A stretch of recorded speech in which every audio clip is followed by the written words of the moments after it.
Hello and welcome to the Hawks Nest live stream show. My name is, of course, Brandon Kane, and I do welcome you through here as we turn our way towards the final pass here of the season, getting down through the last slate of games.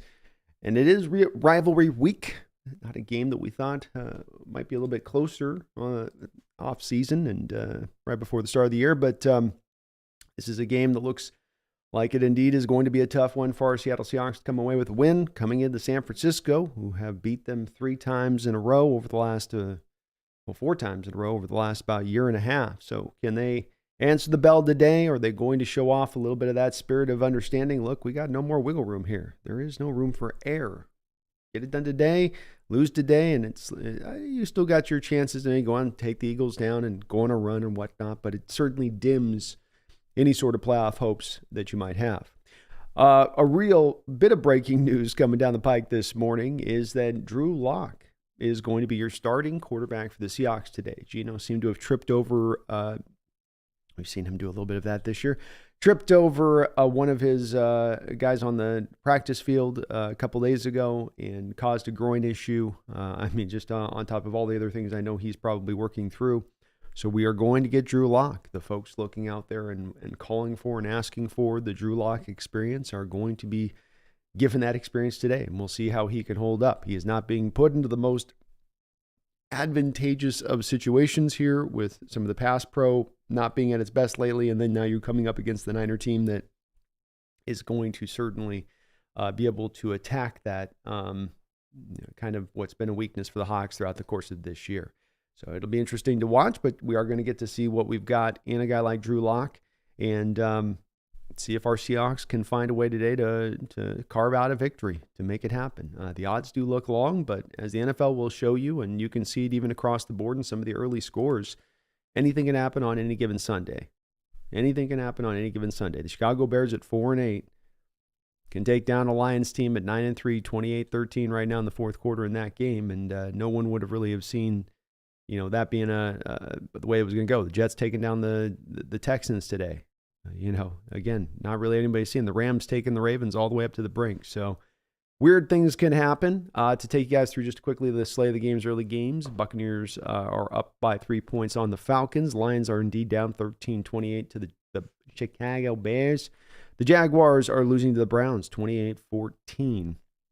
The Panthers are losing and looking like they are going to cinch up that number 1 position in the draft that they will be then giving to the Bears as the Saints are beating them 28-6. The Rams, like I said, we're taking the Ravens. Oh, the Rams just went back on top of the Ravens, 28-23. So at home, what an impressive game here by the Rams. Boy, they are still looking every bit scary now and moving into the future. That's just your early slate of games going on right now. Let me say what's up to you guys here. We got 5 minutes before the start of the game. Chad Hart, how you doing, man? It's good to see you. Brian Myers, Lock is indeed starting. Motive, well, this is going to be interesting. Go Hawks. It's going to be interesting. It is. Brian says, I'll surely make the chat fiery. Hey, Brian, you're always welcome here, man. I love having you in here. And fiery's good right now. We need some fire. Keldon, who's the Lock fan? Sanchez will be in here, I'm sure, shortly. Green Bean, nobody's a Lock fan, but at least we can see him play and then decide to cut him at season's end or not. That's true. You're going to get a good, clear look at him, Green Bean. Free truth already then. Let's go Lock. He's our quarterback. Let's give him all the support he needs. Let's do it. Megan, thank you for the $20 donation. My lady from Daninda. Hope you're doing much better there, hopefully, out there. Says, only joining you this morning, 12's back to hospital for more treatment for deep vein thrombosis. Hope to be home for the after game camp, but we'll see how I go and how I'm feeling. Well, Megan, you hang in there, and I hope you are feeling better out there. Thoughts and prayers with you, and hopefully they get the good treatment out there on that. But I'm sorry to hear you're going through that a little bit. Hang in there, and thank you for the donation. Flick of the switch, Lock starting. Yes, sir. Tom Eden here for the bloodletting. You just got to let it bleed. That's how we cure things here. Just bleed it out. It'll get better. Radu, Lock going off. Let's go. Dom, hope you're ready for a long afternoon. Dom, I'm in the acceptance phase. Okay. There was what is it? Denial, and then you start to negotiate. I slowly made my way around to acceptance. Landon says, do we bench Gino if Locke gets the dub? I don't think you would, but I mean, team's in a desperate state. I could see if he did win, Carroll just like, we don't want to make a change. Coaches will do that sometimes. Brendan M. Going to be a drinking stream. Going to be a rough one today. Sadly, not another drinking stream. Not sadly, but in a good news. I got a kind of another double dip with the Bleacher Report. So we're going to be doing a show, of course, right after the game today. And then I'll be doing a show tomorrow morning with them. So when I got that early rise, I tend to, I got to avoid the drinky. We'll get another one of those going though. I'm sure at some point this before the season's over with, you'll hear a Brian Meyer says lots of injuries and missed kicks today. Yeah, Gino's looking a little bit not great there. Even his sweatpants look kind of sad right now. Yeah, Rams doing good. Brian. Rams rolling. Sanchez inactive. I know he's not going to be inactive today. He's been calling for this for a year and a half. Thomas DeCastri. I would be so happy if Locke comes out and actually looks good. I'd be encouraged to. I'm rooting for the kid. Let's go. Snail, thank you for being a member for 10 months. The Hawks Nest is a Pro Bowler. Says, laughing out loud, you guys are getting Drew Lock good and hard. No lube. Radu, Lock going off. I'm telling you, he has been doing first team reps the last couple of days. He'll be comfortable. I love it, Radu. I'm open to it, man. I'm no rips here. I'm just going to enjoy this game, enjoy the rest of these games this season. Lock it in. Lock it in. Tommy says, just let Lock rip. Who cares about turnovers at this point? Shenanigans is going to be expected dose a heavy run game. Don't fall into the trap. Love it, Tommy. What he got to lose, as I always say at this point, right? Green Bean says, Rams winning versus a team that smoked the Hawks by 30. Laughing out loud. Yeah. Tells you something, doesn't it, Green Bean? Not only that, doing it in the exact same environment. They're a West Coast team going out on the East Coast, 10 a.m. game. Yet they're not having any issues, are they? Hands, good to be back in the live chat. Go Hawks. Go Hawks. Robert says, Geno Smith got injured in practice by tripping over a teammate for the love of God. Fumi, Rams win. Season is legit over for the Seahawks. Rams schedule for the rest of the season is easy as F. Very well could be the case here at this point, Fumi. We may have already burned up too much with if they can pull this win off against the Ravens, that's for sure. Thomas says, we need a Raiders win today. Never good when you're counting on or hoping for a Raiders win. William, go Hawks. Go Hawks. Space, what's up, brother? Hope you're doing well. Sean Lee, howdy. Fumi says, Gino said, F it. I don't want to get hurt. I'm done. Yeah. He was watching the Ravens game. Went, okay, yeah. Jamar Bread, Drew Lock's going to need to play perfect. Yeah, he's in a position here where some will think, well, and I don't mind, we are going to get a good look at him, but we the same sort of, room and rope I'm giving sort of to Gino on some of the issues that go on. If he's dealing with that today as Drew, lack of running game, lack of pass protection, it's going to be it's an uphill battle. It makes it harder for the QB. It really does. Doesn't matter who the QB is. William Anderson says, let's have a day. Let's have a day, man. Black Sabbath, how you doing? It's good to see you. Scarface, go Hawks. Flick of the switch. Sounds like a BS injury. They're getting ready to let Gino head into free agency. No way we're paying him $31 million next year. I don't think they are either, but I don't know yet what they're going to do on the offseason. I mean, maybe they will. I'm not sure on that. It's possible. I don't have a read on it myself. It could go either way. Either way. Magic Docs, who are the major injuries beside Gino? Of course, Uchenna's still out. Jordan Brooks, I would be kind of surprised if he plays, but I don't know how well he's going to play if he does play. And then we're not sure on Walker and Charbonnet. Question. We got about to start the game here. See Lord of Bravos in the house. What's up, brother? It's good to see you. Another game day with some great branded play-by-play. No high expectations for this game, obviously, but watching Lockstar will be interesting. I'm with it, man. I'm with it. Thank you, bro. Appreciate you. Lou, how you doing? Says Browning came back and played. Browning did, man. How about Jake Browning out there with Cincinnati? Let's go. All right, we got the start of the kick here from Myers. He's going to send it deep. And this will start this off as he'll just kick it through the back of the end zone where the 49ers will indeed take over at the 25. And I'm letting you guys know we did a computer restart this week, so everything should be fixed. I think I got all my kinks worked out, but if there is an issue, I will be kind of keeping an eye on the mic or whatever. If we see an issue pop up, I'll try to fix it. That's the only issue might come up is the mic might get a little muted or something, but I don't think so. I think I got it resolved, but just letting you guys know ahead of time. Shouldn't be an issue, hopefully. Shouldn't be an issue. Okay. 49ers are going to come out here with a I formation look to begin things. Pitch play outside of McCaffrey. McCaffrey cuts it inside. McCaffrey is loose down the football field.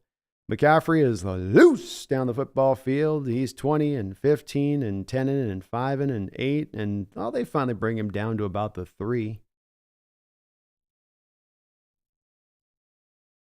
Well, that's not an ideal start.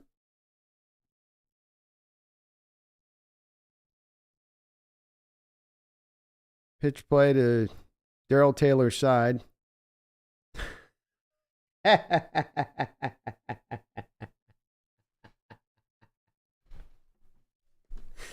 Oh, Jesus.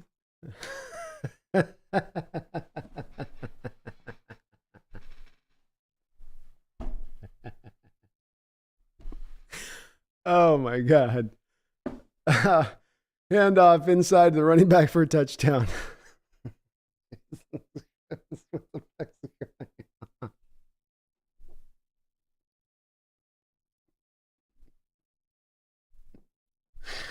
Oh.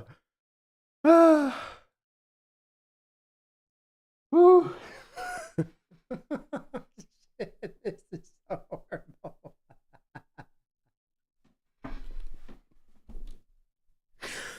Oh my God.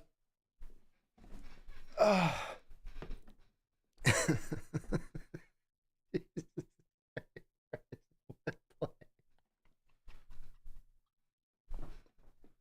What play?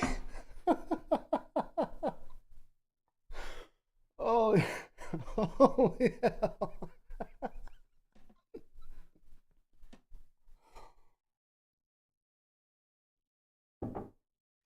Oh, God. Okay. Here we go.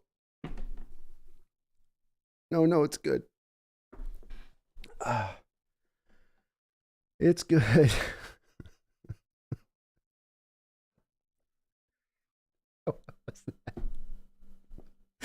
Nobody even tried. I'm laughing because nobody tried. The ball went to the side and every defender was like, someone else has got it.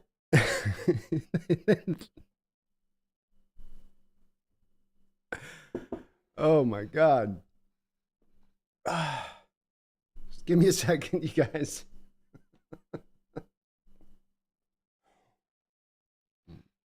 All right, let's lock it in. Sanchez is in the house. I knew you'd be in here, brother. He says, put Gino in. Oh, it's good to see you, Sanchez, man. How you doing? We're going to see your lock. We're going to see the lock experience today. We're getting the Jimmy Lock experience.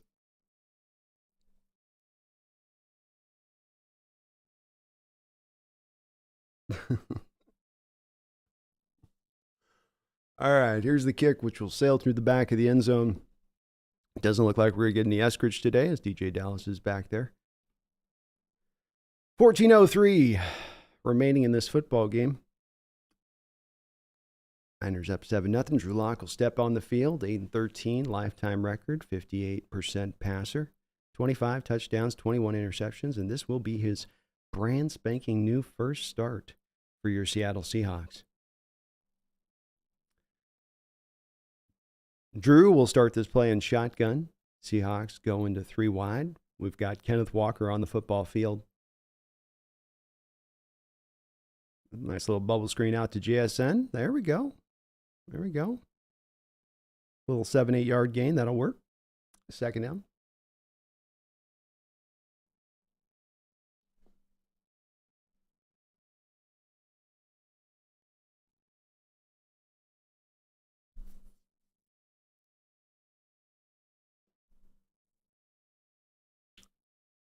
2nd and 3. 3 wide receiver look again here. The give's going to be into Walker. Outside zone run. Well, I like to see that. Outside zone runs. 2 different things we've been calling for to begin things here on this first drive, which is a screen. Incorporating that. I don't care if it's bubble or to the back. Works good. And then you go to an outside zone run here to Walker, and only gets 4 yards, 3-4 yards. Gets you a first down, though. Bradford already causing the Niner defensive line to get a little chippy down there.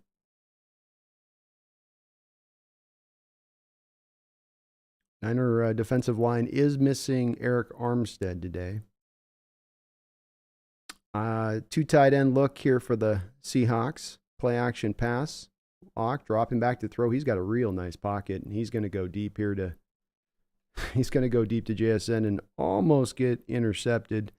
JSN looked like he had separation on the play, and Locke was just late to let it rip, I think, or he just didn't give it enough juice.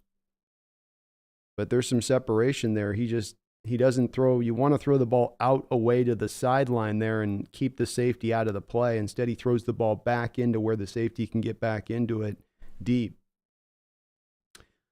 So 2nd and 10 now for Locke. Niners showing blitz. They're bringing it. DK Metcalf with the catch, and DK Metcalf still on his feet. He's going to dive over the top of the defender for a nice little gain by DK Metcalf. Great effort on the play by him. First down, Seahawks.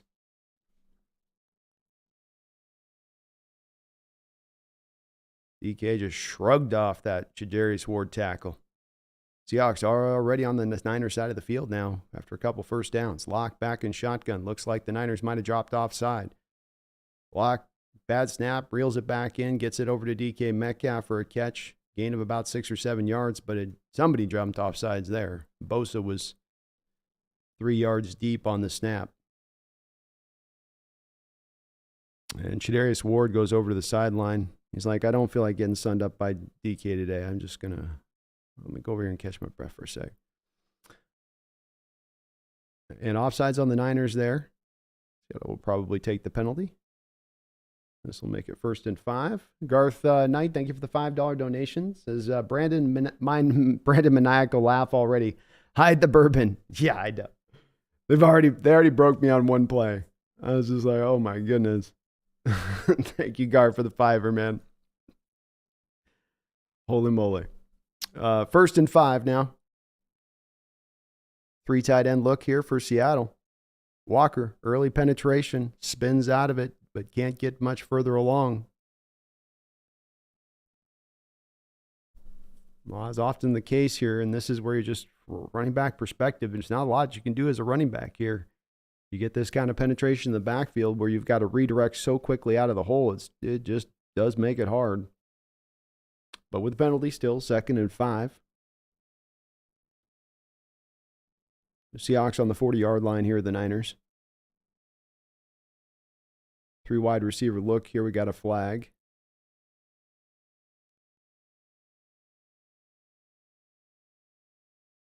Sanchez, thank you for the $2 donation. Says, live by lock, die by the lock. That's right, man. That's right. It cuts both ways, right? But hey, you get at least the other side. You get the sharp side too. The good sharp side. Looks like they're going to say that nothing went down on that. Other official overrode the other official. The official overrode the official. 2nd down and 5. Thank you, Sanchez. Appreciate you.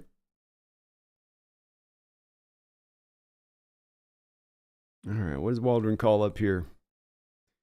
3 wide look, shotgun.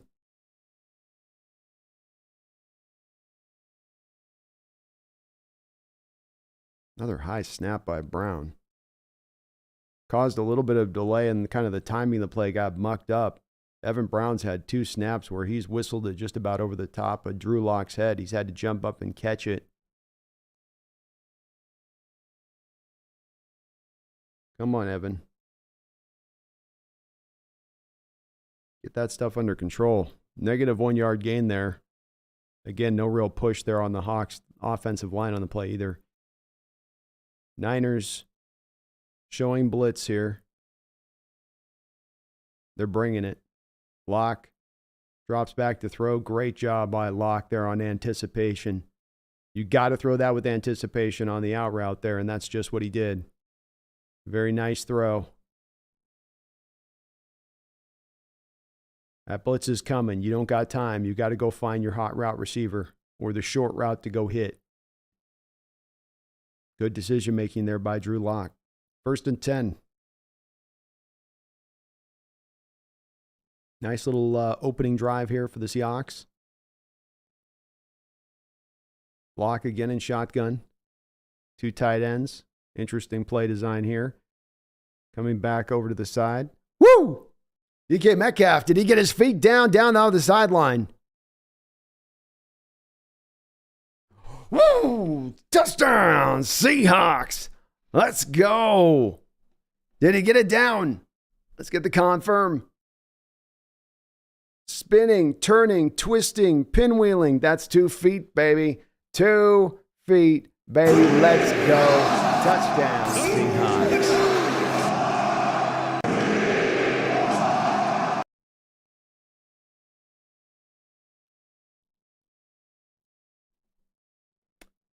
Body control. Body control. Very nicely done there by DK. Back shoulder throw. DK jumps and spins at the right time. The ball gets past corner, can't make a play on it. DK makes the catch and then gets both feet down, getting right through the back of the end zone for a touchdown. Wonderful throwing ball there by Drew Lock. Executed a great drive there. One scary throw. But the results are the end results on that, and the Seahawks match the Niners with a touchdown. John Stillwell, thank you for the $50 donation, and it's great to see you in the house tonight, John. I hope you're having a great day out there. Nice Sunday. We got a little bit of snow out here, but hopefully everything's a little bit more drier in your guys' west side of things over there. But thank you, man, for the $50 donation from John Stillwell. A big gifter on this chat, too. Many of you guys on the memberships, check your membership status. You might have, by either O'Dwyer or John Stillwell, gotten yourself a membership recently. So keep an eye out on that for those benefits in that respective things. But, John, thank you so much, man. It's great to see you in the house, and I'm going to enjoy this game today. I'm not going to be in a pitiful mood or angry mood or whatever. You know, we got another day to get angry and mad about stuff, and I'm just going to take it in for what it is and, you know, ride the wave. You know what I seen, John? Just ride the wave today. That's what we're going to be doing. But thank you, man. I appreciate you, and I hope you're having a great night. You're awesome as ever, man. Mom and Pops SRT, thank you for the $2 donation. Says, bring in all backups. Just give me some guys that at least want it, right, Mom and Pops? Is that what we're saying? Kind of a little bit of that. I get it. Totally get it.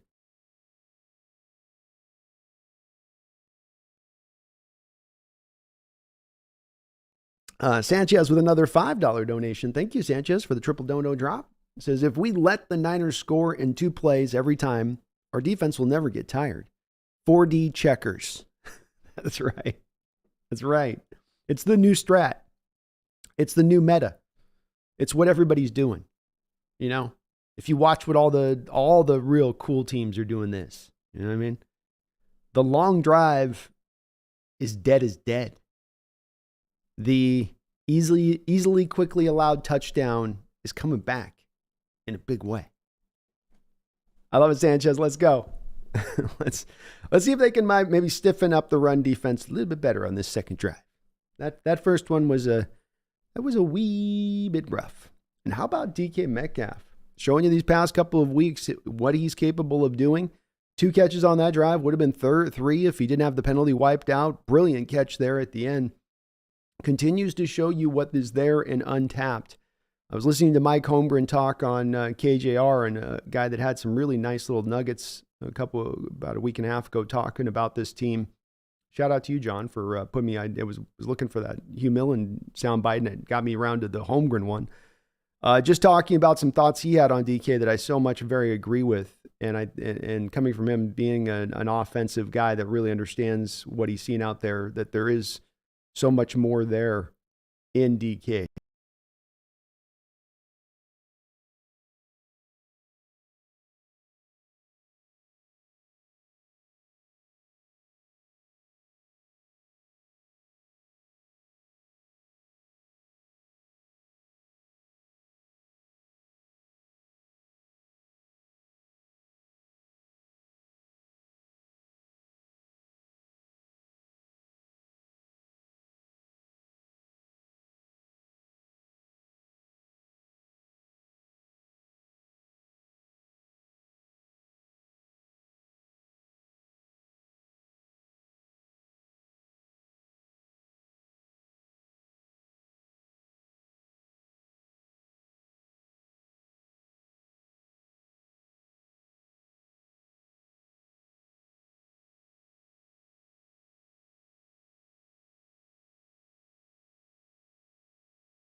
Check. All right, we're back. Sorry, guys. So that's, we're going to have some, got it? 2 minutes ago. Shoot. Hope we didn't lose too many. Sorry, guys. We're having microphone issues here a little bit. I thought I had it resolved, but it might bounce back and forth a little bit today. Bear with me as I'm working through the deal.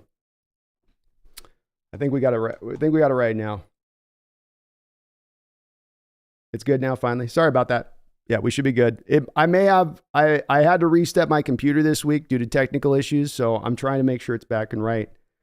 But it's going to be a bit of an up and down thing today, a little bit with it. So I'm going to try to keep an eye on it, but I'll try to keep my eyes on this thing. But the second I looked away, there's the second it went silent, of course. And I was like, I can fix it. That's the good news. So if it does go out, I can fix it. But I thought I had it all figured out. I did like 5 test streams yesterday and went for an hour each. But of course, today is the day it goes out. You know how it goes, folks.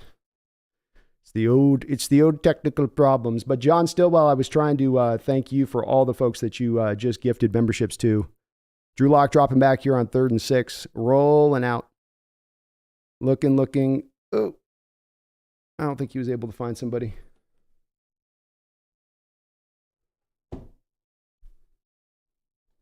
But sorry about that, guys. I definitely was trying all yesterday and Friday to freaking get the thing fixed, but it's some weird issue that I'm not sure what's going on. So I'm trying to bounce between it, but I think I can keep it wrong. We'll be able to fix it today. I just got to keep an eye on this thing. So, and keep getting backed up on the thing. John, though, Stillwell, thank you for all those memberships on the subs. We got a punt here from Dixon. He's going to send this deep, and beautiful punt by Dixon down to the 6-yard line. That will send him back. What a great punt. The punt returner couldn't even let the ball bounce there at the 6 because it was just going to go right out of bounds anyway. Fantastic punt. Is it still not going? Is my deals should be good at this point, hopefully. Tell me if there's any issues as far as you guys not. You might have to refresh. I hope this isn't too bad today. But John, thank you for all those donated subs. Keep an eye on your community post to the new members of the channel. If you're a newly minted member, we're going to be doing PFF scores coming out on Monday. And also as well, we've got Thursday streams going on. Thursday night streams on the Thursday night games. We do at 5 o'clock there for a couple hours. So please do keep an eye on that. John, thank you for all those. Sorry, guys, about the audio thing. I definitely tried to work on it this weekend. Think you got things figured out, and it's all figured out. Then you do it live, and then something goes wrong. It's the name of the technical game a little bit. Name of it. Snail, thank you for the $2 donation. Says, well, Drew Favre lock looks like he'll make it fun. I think he will make it fun. I think he will, man. I think it's all right. I love the first drive he got going. Be more Seahawks. Thank you for letting me know on the audio. Sorry about that. Gavin VIP. What's up? Thank you for subbing to the channel. Tuquan Quack. Thank you for letting me know as well. Sorry about the mute. John Stillwell, thank you for the $20 donation to let me know it was muted. RBR Network, thank you as well. Real Cheese. Appreciate you guys for that. Sorry about that. Again, I'll keep an eye on it today. I pulled my audio down at the one time, and then it's, you look away from something for 2 seconds and it pops up. But I can fix it live if it goes wrong, and I'll just work on it after the stream tomorrow to try to figure out what the hell's going on, because I may just have to go to just go to StreamYard 100% of the time with this, because it may just be this is not working after the reset. I had to reset my computer and I messed everything up. Everything. Appreciate you guys though for all the donations. John, thank you for the sub, for the gift of the memberships up. We're getting the membership programs further and more kind of expanded and established here. So do keep an eye on that for continuing kind of shows. I'm going to keep kind of ramping those up for members. So if you want more Hawks Nest, you get more Hawks Nest. Do please as well, folks, hit that like button if you could for me. If you like what you're listening to, if I'm not muted. But thank you as well for please hitting that like button. And I want to thank again, John Stillwell. Thank you for gifting those memberships out. We're going to really, really keep upping this up. So as Art Vandelay's just become a member as well. Thank you for that, Art. Please continue to do so, because we're going to continue to really expand the content on that side of things as we go forward. All right, we got a 1st and 10 here for Brock Purdy. He's at his own 8-yard line under center. dropping back to pass. Quickly into pressure, and he's able to get out of the pressure. Nicely done there by Brock, just to not get sacked by Draymond Jones, who was able to get in the backfield early. He manages to get it to -2 yard. Still technically a sack, I think, but just barely so. Shanahan and Greg Olsen, or is that Kittle and Greg Olsen out? Nice.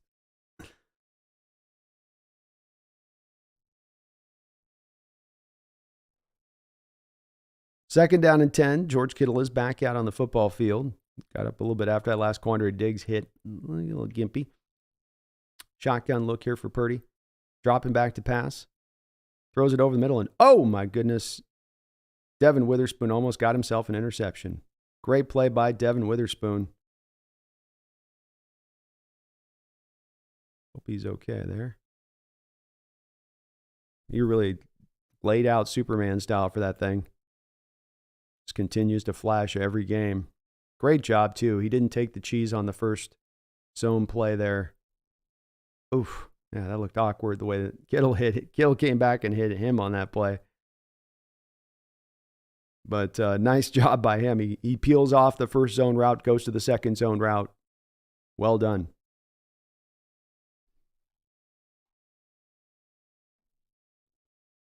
That's the kind of route that those are flood zone concepts, right? You get not even a pure flood zone concept, but you get the two guys in one space of a zone defender, and Witherspoon's going to come out.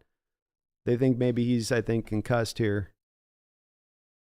Yeah, I was worried about that. He's reaching more to his side than he is his head, which Kittle got right in on the side there when he tried to break that up on him. And Witherspoon's going to come off. Yeesh, can't afford to lose him right now. Great play by the kid. Because you're trying to pull, if you're the Niners by the scheme, you're trying to pull him to that first player. You're trying to get him to take that cheese. And instead he peels, he understands what the Niners are trying to do to him there and pulls back to the middle of the field to go make a play on the ball. He'll go into the blue tent now, unfortunately. Third down and 10 for Brock. Drops back to pass. He's looking. He's going to come back to Deebo Samuel. Deebo Samuel will be taken down to the ground. Short of the first down. Nice job there by the Seahawks defense to rally. Deebo was getting a good head of steam up, and he looked like he was going to be a man on the mission for that first down. We've seen that play many times this year on a play where it'd be third and long, look like it should be taken and corralled down for a couple-yard gain, turn into something else. Nice job there. 4th and 2. And yeah, good job by Reed. Whoever just mentioned good job by Reed. Good job by Jaron Reed there on that play to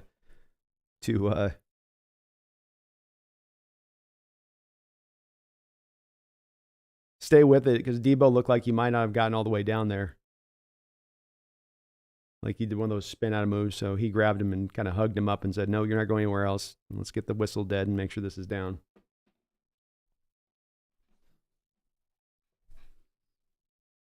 Real Cheese RBR, thank you again. John, thank you for your donation and for all the membership bennies that thrown on that. Appreciate you for that. You're very kind. You guys are awesome.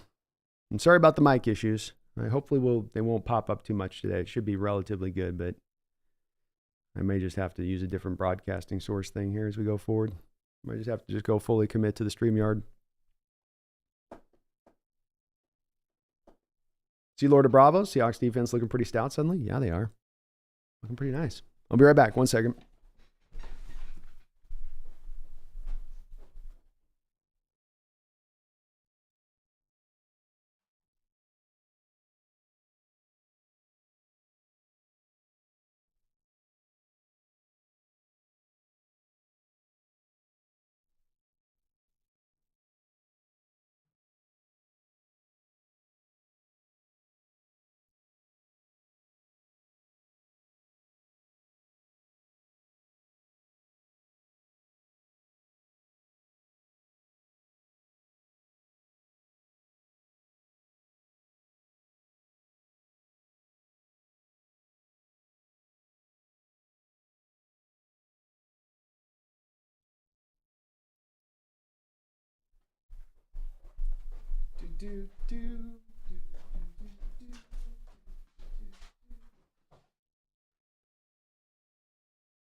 This is the rhythm of the night. All right. Let's see. Let's score here and shock the universe. Let's do it, man. Let's do it.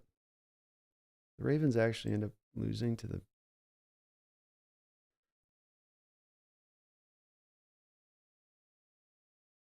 Okay. Ravens in Baltimore in overtime 31-31. So there's hope there.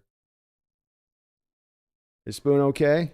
We'll have to see on the next time he comes out. He walked off the field, but it got him right here in the ribs. That's the part you worry about, is hopefully didn't... It's kind of weird. Kittle was able to dish out the same thing that happened to him by Quandre Diggs a little bit, it seemed like. So if Kittle was able to come back, maybe Witherspoon will be able to. All right, Locke's going to take over here at the 29-yard line. 2 tight end look here for them. JSN goes in motion, takes the fly sweep. Look at that. We got a use of a fly sweep. Look at that. We got 10 yards. Hey, how about that?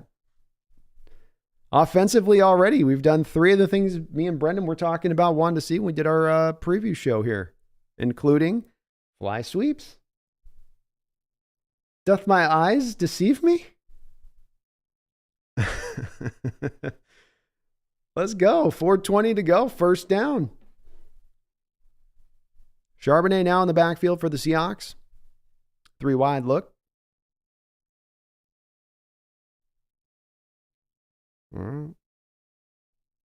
Inside give to Charbonnet there. He's still on his feet, still going. Charbonnet's loose in the open field. He cuts back and still on his feet. Nice gain there by Charbonnet. And so watch this play, folks. Pre-snap motion comes back with Bobo. Look at the linebackers being moved. They get a little bit moving this way, then they feel like they got to overcorrect post-snap, then they get past their gap integrity. Charbonnet is able to expose it with some good blocking and show you what it looks like when you can kind of, coming off the back of the fly sweep, it gets them in the defender's mind all of a sudden, right? Just off of what you saw in the previous play. 1st and 10 now for the Hawks on the Niners side of the field at the 37-yard line. Lock under center. Pre-snap motion there by JSN. Pitch play out wide to Charbonnet, and he is loose again in the open field. Nice 20-yard gain. Wide open there. They're doing it. They're doing it. They're doing the thing we were asking them to do. Oh, what a block by Derek Young. Derek Young just took out Bosa. That's a wide receiver taking out the edge. Cross out in front, clearing the way. That whole play, though, set up with the block by Derek Young. Wonderful job by the kid there. 1st and 10 for the Seattle Seahawks now on the 14-yard line. Lock back under center. Quick penetration there by the Niners, by Randy Gregory, and then Bosa also penetrating on the play, and they will take down Charbonnet.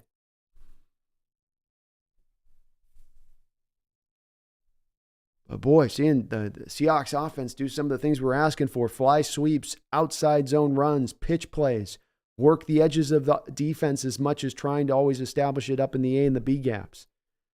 And they're getting some success from this. Loss of 4 on the play, though. So bring up 2nd and 14. 3 wide again here for the Hawks. Lock dropping back to throw. He's under pressure. Gets it over to Walker, and the ball's tipped away. Or dropped, sorry. Hit him in the hands. I don't think it was going for a whole hell of a lot if Walker caught the ball. Lock probably need to get that over to him a little bit, about a titch early to make that work. Cosro, thank you for the $2 donation. Says, props to the D for coming back after the first drive. The great effort. A much different effort than that first drive. At least that first play especially. Holy Lord. A lot of guys making some business decisions on that first play. But they've come back and they brought it since. Hopefully Witherspoon's okay. It looks like the Hawks are going to burn a timeout here for the hell of it. For the smell of it.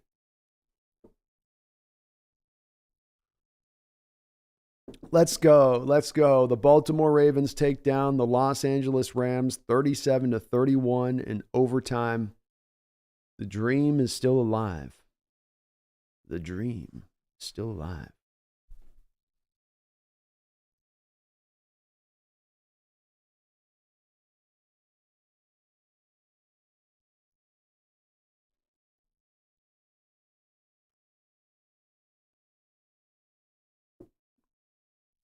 All right, 3rd and 14 here. It's going to be a tough down and distance to try to get a conversion against this Niner defense. This does have you stepping a bit outside of where you'd like to be with lock, which is back foot, let it rip. 1:55 to go here in the first quarter. Game tied 7-7. Seahawks on the 18-yard line of the Niners.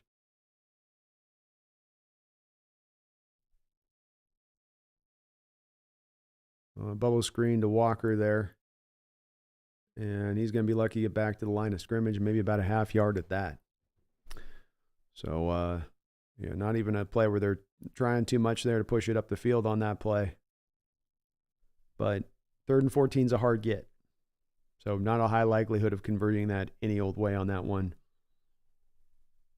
Hawks will try to take the points here and see if they can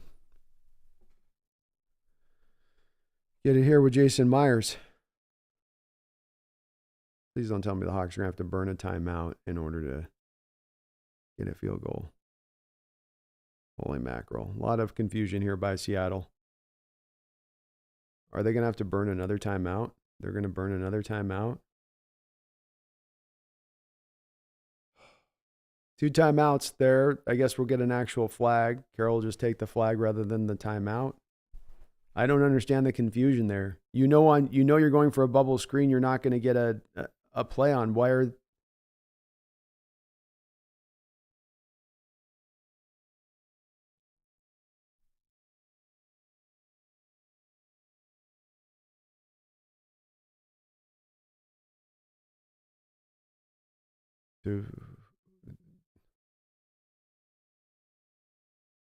That's wild.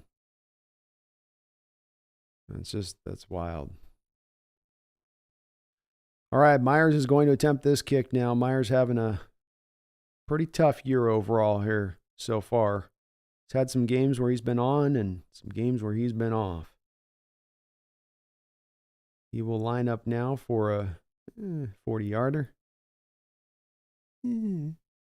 Kick is down, kick is up. Squeezes just past the inside of the right upright, so that will be 10-7 now, Seahawks.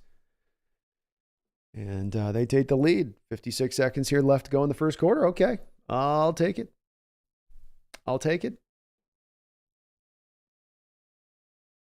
Especially after that first one.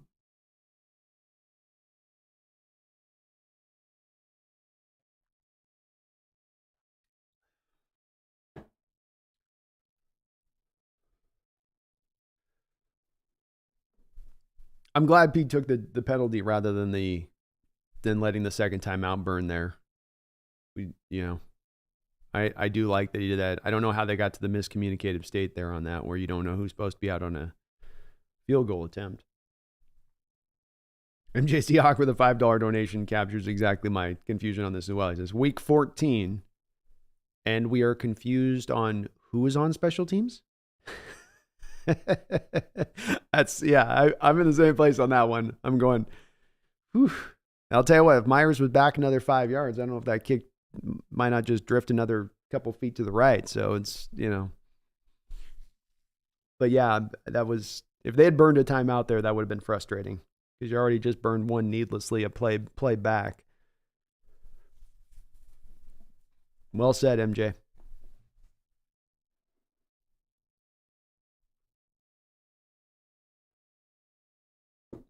It's still the first quarter. Wow. That's a long little first quarter, huh? Points is points, especially against this Niner unit. And I get the bubble screen call on 3rd and 14 because you're thinking, Drew's going to get ballsy and try to make a throw here if I line something up deep. I don't want him to force him to do that. I want him to stay in that pocket. I want to stay in him, keep him under control. So you okay. We got to the 3rd and 14. It didn't really work.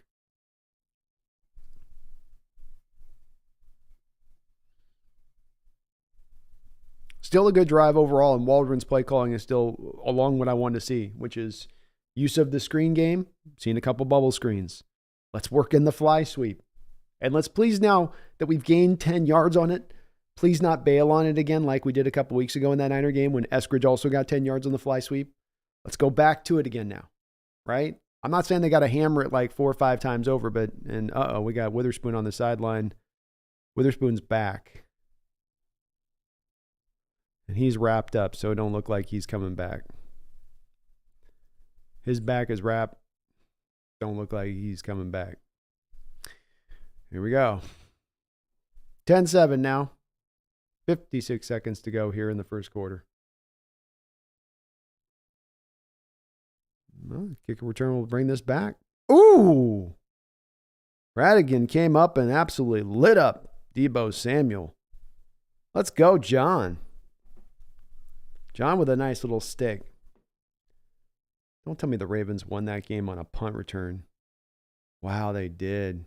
We never see a punt return for a touchdown, and the Ravens won that game against the Rams on a punt return. Oh, you know, that had to make Harbaugh, a former special teamer, happy. Crazy. That's crazy. It's crazy, man. You got a dart in your neck. What? Got a dart in your neck, man. 1st and 10. Purdy under center. McCaffrey rolls into motion.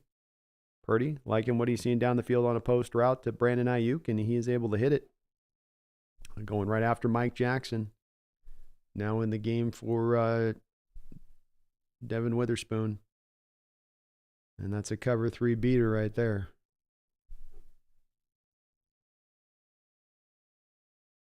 Nice play by the Niner offense.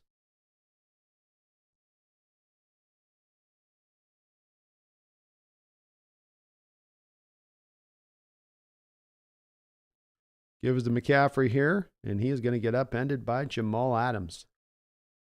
Nice play by Jamal, getting up in the hole there. Chops McCaffrey down. That will be the final play of a very long and exciting first quarter. This is your Seattle Seahawks up 10-7. The Niners coming back with a 2nd and 9, still in their own territory.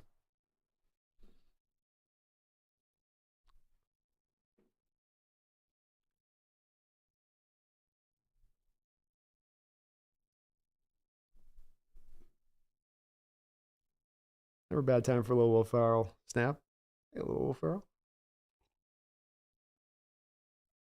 Yeah, thank you to John, too. Keep an eye out. You guys might have gotten gifted a membership here by John Stillwell. So do keep an eye out if he may have gotten you up. And if you did, please do keep an eye out. If you are a new member, he's got a lot of new members. Is for that community tab. That's where I will release out those membership benefits. So PFF scores on Monday morning and Thursday shows. And we're going to keep doing some more shows along the way with this. So do please keep an eye out for that.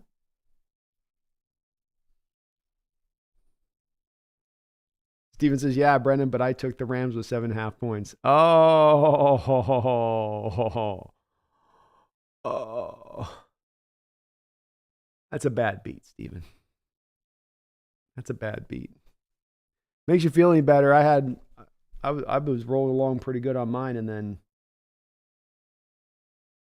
I think I needed David Montgomery to score 1 touchdown, and he didn't. I had McCaffrey. I had Kamara scoring, and he scored. I had Montgomery net scoring, and he didn't. I think that's the one that's going to upend my whole day on that one.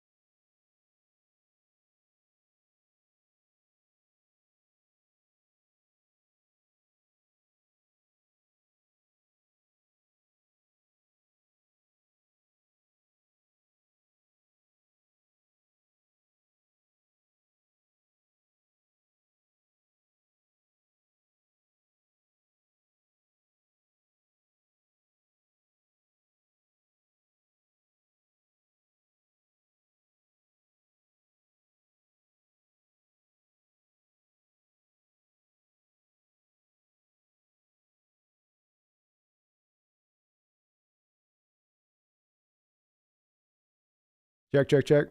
All right, we're back. Got it. So I'm looking at the chat, guys. I'm on live. So if the mic goes out, I'll be right with it. I'm watching it. If it goes out, it'll be for 2 seconds, but it should be working now. Is it still working? Give me a yeah or nay. Can't hear you. Can't hear you. Muted? Still muted?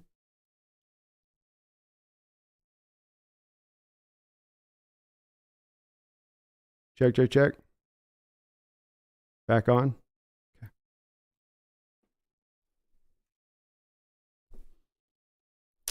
Did I just miss an interception too? Fixing my mic? No, I didn't. Brandon Ayuk with another catch there. All right, 1st and 10. And again, the mic's going to be a little bit dodgy today. I'll fix it after, but we're going to be having to bear. You have to just bear with me a little bit today on it. From the 50-yard line here is Purdy. Drops back to throw. He's looking. Tipped up. Julian Love's got it. Julian Love has got an interception. Let's go. Julian's still running, and he's going to get tackled and thrown down to the ground by McCaffrey. The ball got tipped up. Brandon Ayuk was laying out for the ball, and Julian Love right behind him with fast hands. Great reaction time there by Julian Love. I mean, that thing's coming. You know, that's a.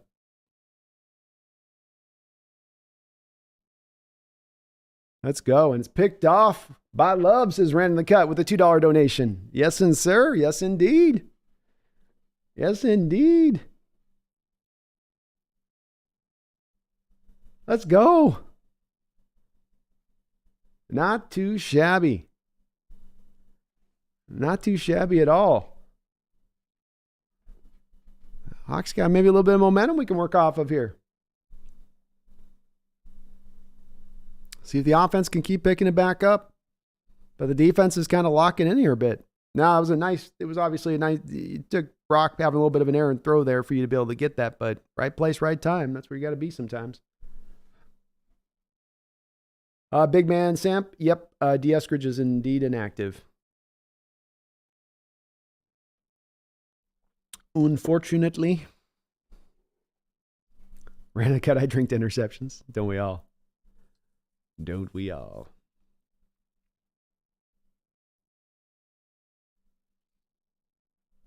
Same kind of little post route that he'd gone to Ayuk here, I think, prior to the quarter change. And he just led him a little bit too far out front at Purdy. Thomas Cox, Witherspoon's injured. They're saying it's his back. And they're saying he's questionable, but they've got that whole, like, he's wrapped in gauze thing going on down on the sideline right now. Rob says, Brandon, we're doing it. We're doing it. This is happening. This is occurring. Thomas, he made a play on the ball, almost had an interception. And then George Kittle was like, kind of angry that we just smashed him the previous series. So he kind of came in and gave him a little bit of the business, and nothing dirty, but he got him, I think, a little bit in the back, just hit him at the right spot. And I think it looked like he got twisted a little bit, where the body twisted it kind of in an odd direction on Devin. I get killed for the people. It's Devin. I'm sorry. I've always seen the O and then add the on it, but okay. Devin.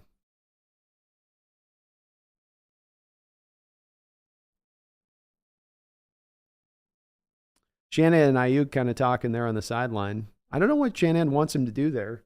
I mean, I'd be talking more to the quarterback on the throw than Brandon Ayuk. Inside carry here to Charbonnet out of shotgun. First play for the Hawks. He'll take it for about a 2 or 3 yard gain. What is he mad about? It's an in-cutting route. Is it an option route? Is that? Oh, he wants him to.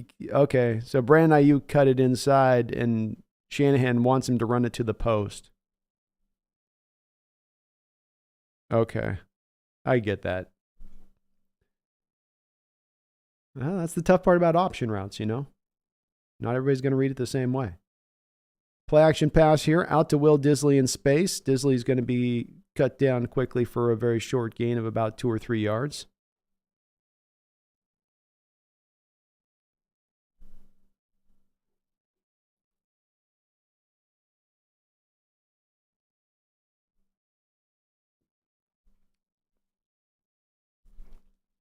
Third down and 4.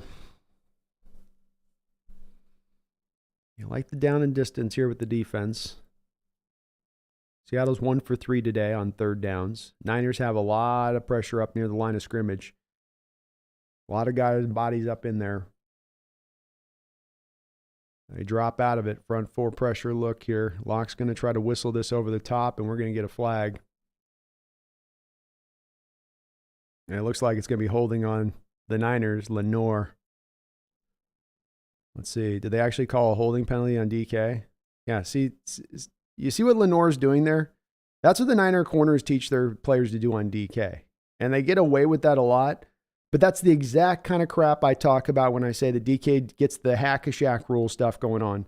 Because you get these corners with their hands right up into his chest plate, way past the 5-yard marker. And it should be a pretty easy call for officials. It's really not on the line at that point. It's a corner initiating contact because they're panicking. But you do see it very rarely actually called. Nonetheless, it'll give the Hawks an instant first down here. They'll come back out with 3 tight ends.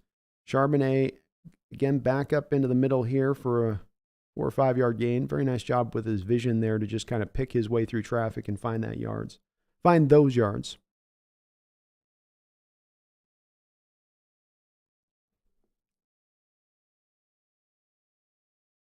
Yeah, Charbonnet's a good back. Both of our backs are very good. They're both legitimate. They're both worthy of being the second round picks that they were. The lack of necessarily upper level production from them, more than what we could be getting, really comes down to just more consistent blocking. 2nd and 5 here for the Hawks. Lockett goes in motion prior to the snap. Give is into Charbonnet again, and he's going to get swallowed up in the backfield by a sea of red. This will be a loss of 2 or 3 yards here as the Seahawks offense has become very kind of, last couple drives, it's gotten very, very, very conservative here. After kind of opening up with a little bit of a fluster here now, you're at 11 rushing attempts to 10 passing attempts here. Certainly a little bit of let's try to protect Drew kind of maybe in this play calling, but that's not what helped to get you this lead necessarily. I don't know, maybe they just love those Charbonnet runs. They're like, let's get back to it. 3rd and 9.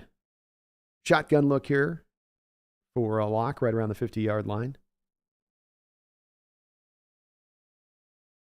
Dropping back to throw and tosses it into JSN, who has a little bit of a drop there. So that'll bring us to 4th down. Hawks unable to capitalize on the Julian Love interception. I think JSN got a little bit of alligator arms on that play. He was sensing somebody was coming down with a little maybe hammer there, and it wasn't going to work. So Dixon comes out with a sensational punt earlier on. Match that up here. He lets it fly. Yeah, nice little punt. It looks like it'll still be inside the 20, maybe not by a lot as it goes out of bounds. Where they mark it. Oh, they'll put it out about the 16. TK and Lenore going at it. Oh,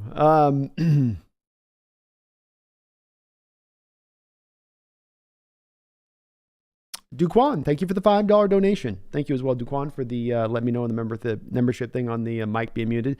Appreciate you for that. Says, love proving why he should be the starting safety next year. Let's go. Let's go. And I'm very much in favor of that. I think that's very likely to be where it goes, is that I don't know which one of the places he'll be starting out exactly, but I do believe he'll be probably one of your starting free safeties when we move into next season. And he's had a pretty good overall solid year. There's been some year early on. I think he was really at times, struggling at times in this defense from the change of what he was going from Martindale's defense with the Giants to what he was coming to here. But I think he's made the transition. He's a real useful, flexible player that you can do with put him in a lot of different places. Good tackler, great blitzer, has some ball skills that he's shown. Just a real solid player. And we've got him on a pretty cheap contract next year on a 1-year deal. So we'll see how that kind of goes. But I love what I see from him. That was a great play on his part. It made it seem like just like, well, it's a tip ball. He just lifts his hands up. But you're watching the guy in front of you and the ball's there and you're maybe looking at a trajectory, not even thinking about intercepting. You're like, it's going to go into his hands. And then your hand's got to snap up here. It's an instantaneous thing in a second where it makes it a lot harder to make that kind of pick. Feed Me More Seahawks, thank you for the $2 donation. It says, they must be limiting Brooks. I see a lot of Hall. Limiting Jordan Brooks Hall? You mean...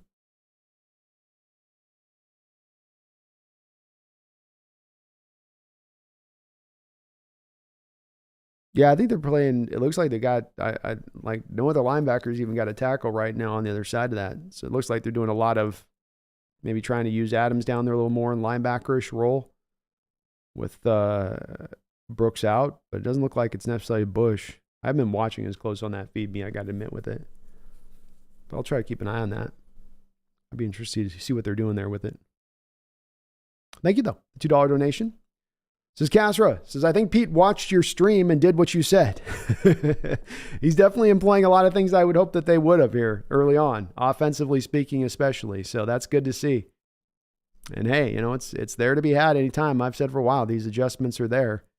Niners are going to come back right back to Ayuk on that in-cutting route that just gives this defense fits and troubles. Ayuk a good route runner in addition to this, but Jackson struggling to stay with Ayuk as well. Niners attacking, Witherspoon being out of the game here, going right at Jackson.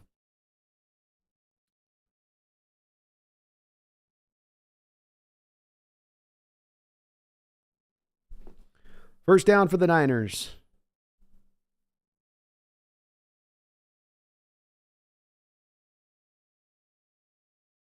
See, they're going right at Taylor. Yeah. Right at Taylor. And McCaffrey's loose in the open field. You could just see that play setting up. 2 tight end look. Kittle starts off on the weak side of the play, breaks back in motion to the strong side. You have all these blockers, and you're just going right at Darrell Taylor. I mean, it's not complicated. Wherever you see Darrell Taylor early rundown, and if the Niners give a rundown look, it's going at Taylor. And he's matched up there against Trent Williams, which is just not going to work. Kind of surprised the Niners haven't hammered into it more, but let's see if they do it again here. 1st and 10 from the 46. Seahawks bringing some people up around the line. They're bringing a blitz. Thank you. Sack. Well done. Jaron Reed getting back there in a heartbeat and able to pull the sack through. Boy, Jaron Reed with some crazy penetration there.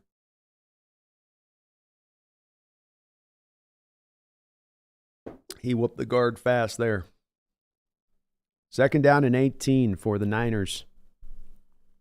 Clinner dialing up the pressure.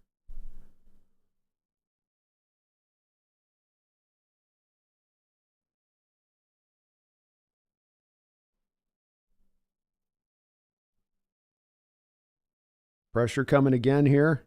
Purdy able to escape it and complete the pass for a short gain over the middle. To Deebo Samuel.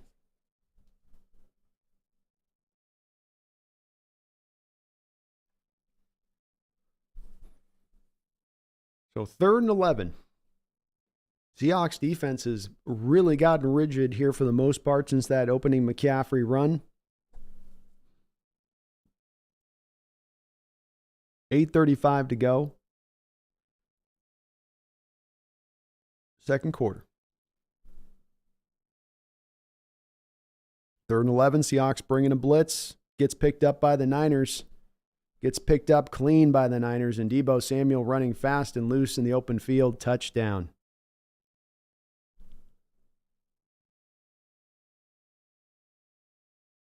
Hawks brought a little bit of a delayed blitz on that play, and they just did not catch the Niners surprised by the double linebacker blitz up through the middle.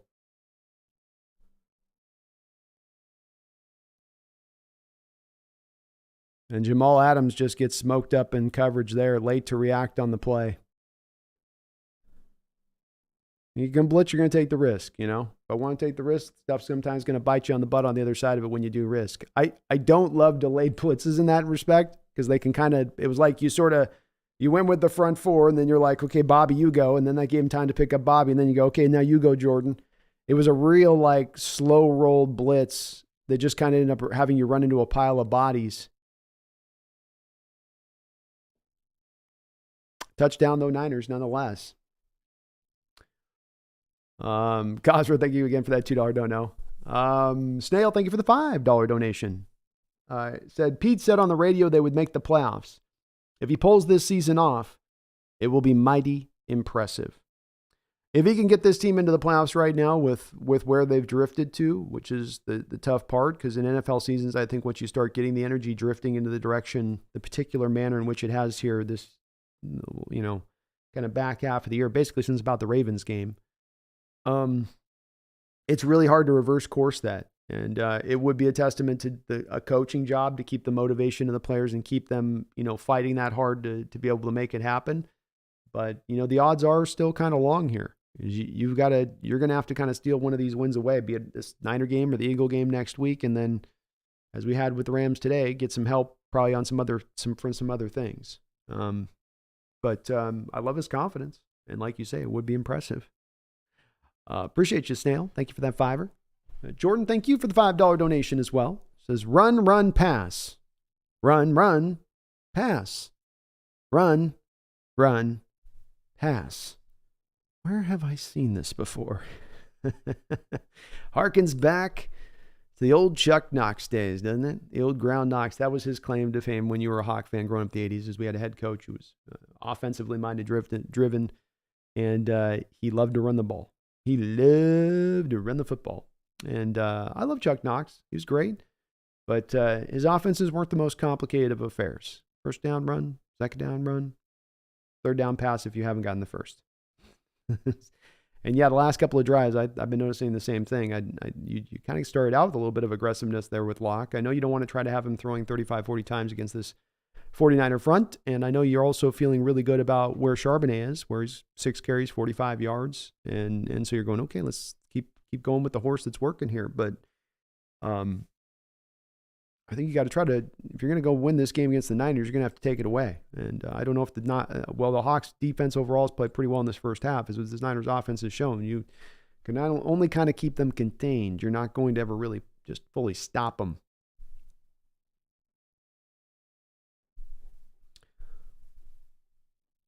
Sanchez with the $2 donation says, put Kobe in.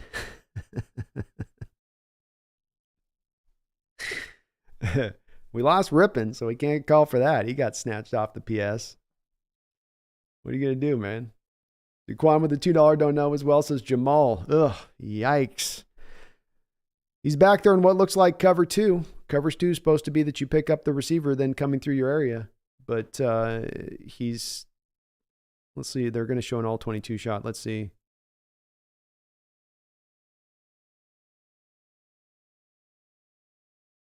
Off coverage. See, why is there's no reason for Jamal to squat on the route. We got a corner on the route. Tariq Woolen's on the route. Jamal squats with Tariq on the route like he doesn't think he's supposed to be over the top protecting. That's not even the blitz getting beat. That's just your defender getting beat there. You had a guy in position. You didn't have people one-on-one back there, which is what you worry about with getting blitzed.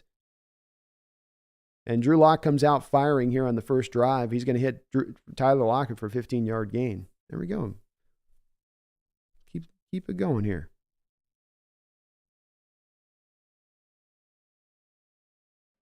Josh Allen doing Josh Allen things against the Chiefs.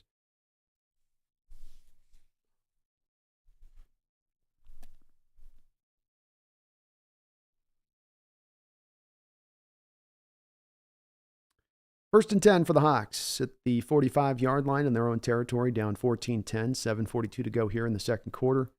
Lock and shotgun, 3 wide. Walker in the backfield. Quick throw out to Parkinson. There we go. I like it. Nice, easy completion there for a 3-yard gain. Those are the kind of throws I like that you get to Lock, though, against this defense. Some really quick, easy completions. You mix it up. Waldron's called a nice game from the passing side of it.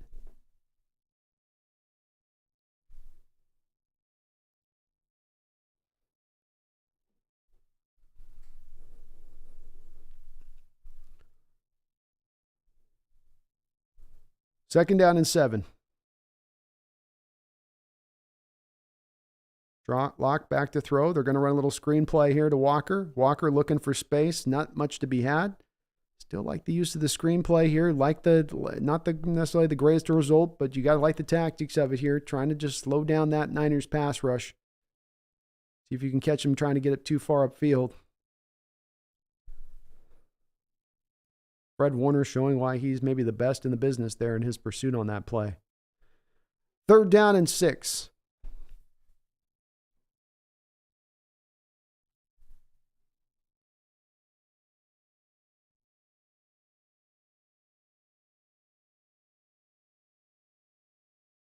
Niners with an interesting safety look on the back end there. Dropping back to throw. Run it, Lock. Run it. All right. Boy, Charbonnet almost able to keep his feet. It goes down 2 yards short of the first down. What is Carroll going to do here? You got to go for this, right? Analytics would say you go for it here. You got to score points in this game. Bottom line.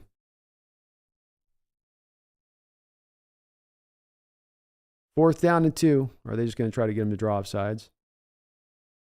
Lock under center. 3 wide look here from the Seahawks. Yeah, he's just trying to get him to jump offsides. And the Hawks are instead going to burn a timeout.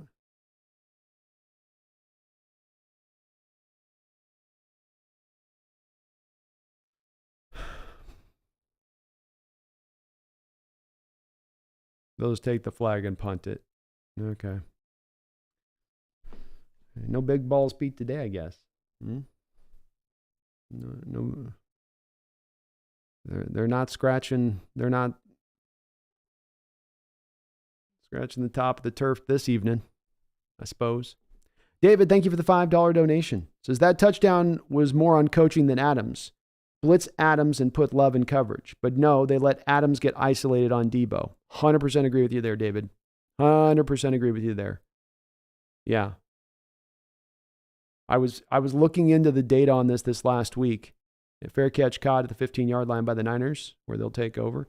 I was looking at the data on this last week because I was aware of the fact that the Hawks hadn't really been utilizing the blitz as much this year, but I also wanted to look at the individual player blitz rates.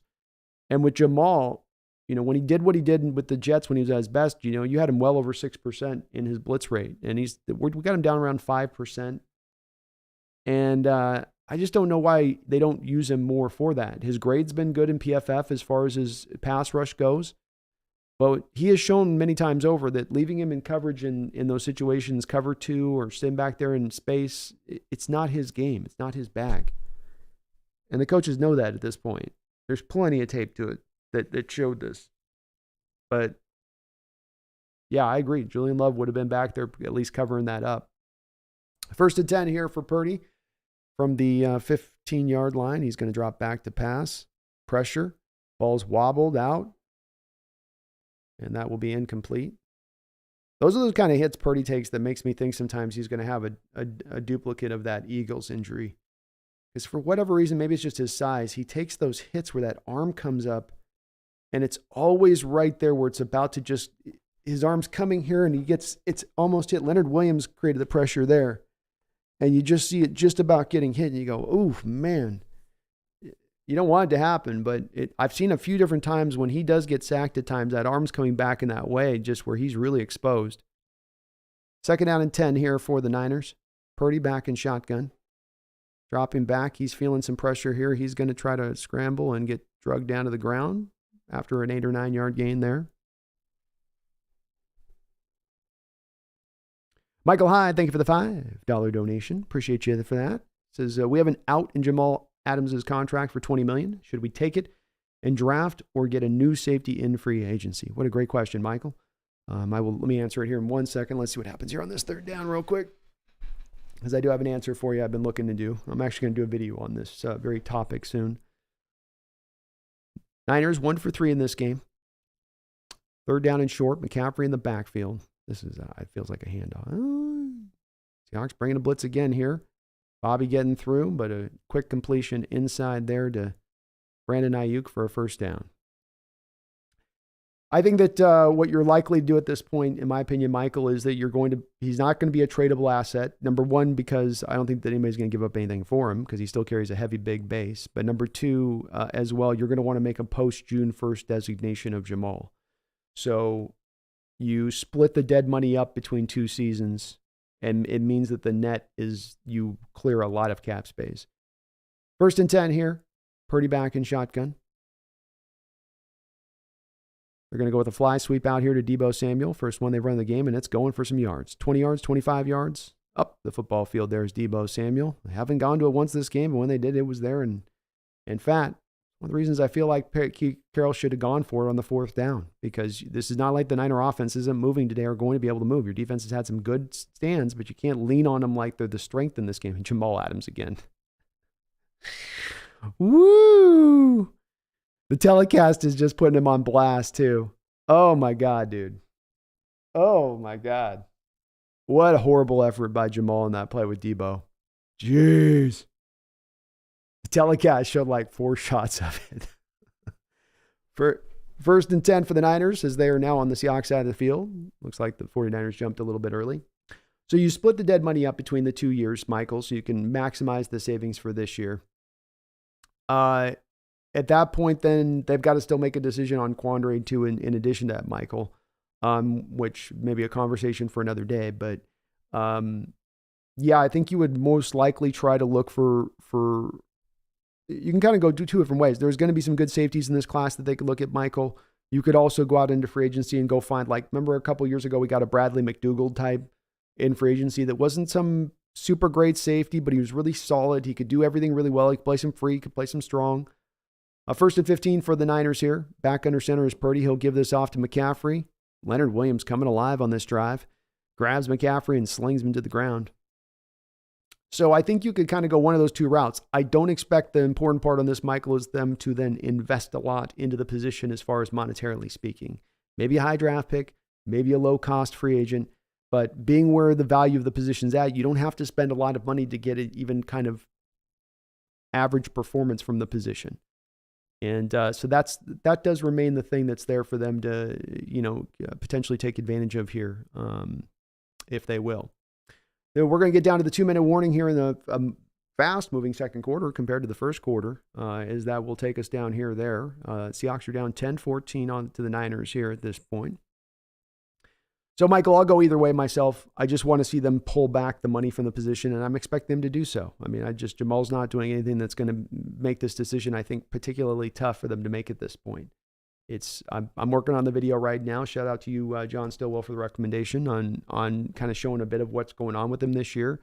And there has been some plays. Hell, there's a play in this game where he comes downhill in the A-gap and cuts down McCaffrey, and he'll have the splashy play still, but consistency, effort, fire, motivation, things I'm very worried about when it comes to Jamal at this point. And you can't really wonder about those kind of things with a defender, any player on your team, but especially a defender.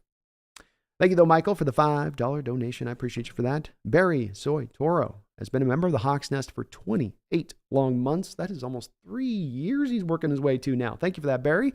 That long-time support, one of my true OGs of the channel.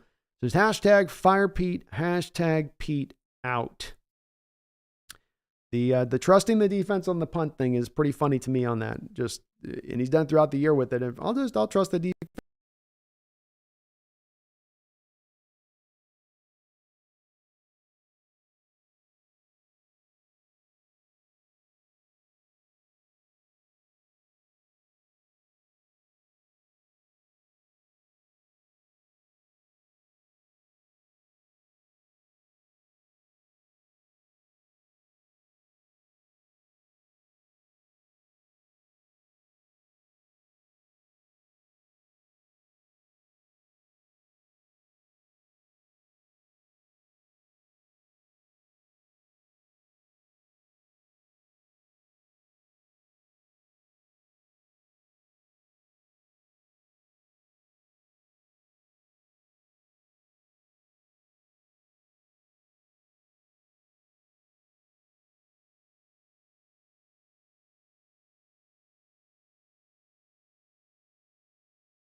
Mic check, mic check. All right, back. Mike's back. Brady, let me get your question too for the Chiefs question. I got a good answer for you. I don't know what got caught off there. Mic check, mic check. We got a 3rd and 8 here for the Niners. Key little point in this game right now. Hawks with a chance to get the ball back, make something happen, steal a possession before halftime. Niners with a chance to extend this away a little bit. 1:19 to go, clock still rolling here, 3rd and 8. Purdy back in empty look here. Throws it over the middle and away. Errant throw there by Purdy. I don't know who. Sorry, guys. I'm looking at the mic. I'm trying as I can with it. It's got to watch the game. Got to watch the chat. Got to watch my mic. So it'll be a bit. I don't know what happened on that play. Purdy, his arm got hit or something, or he was expecting Ayuk again to run a different route than he ran.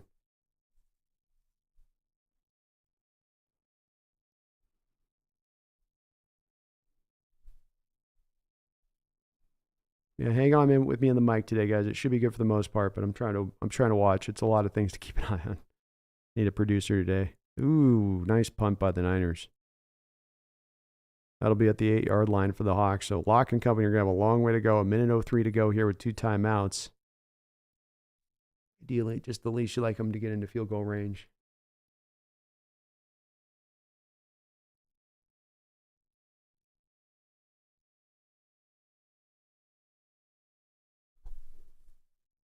Kitterman says, wow, stop on 3rd down. What's going on? What the hell is happening here?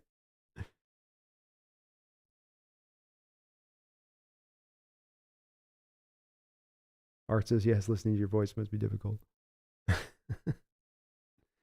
All right, 1st and 10 for Locke and company. Dropping back to throw. Run it. Just run it. Just run it. Oh, my God, Drew. Boy, him and Gino both this year, I've seen such a hesitancy by our quarterbacks to run the ball. Take the 5 yards. Get out of bounds. They just overthinking it, man. You got legs. Use them. Gets past the line of scrimmage, throws the ball past it. I mean, he's literally got 8 yards there to just go get. What are you looking at? Come on, buddy.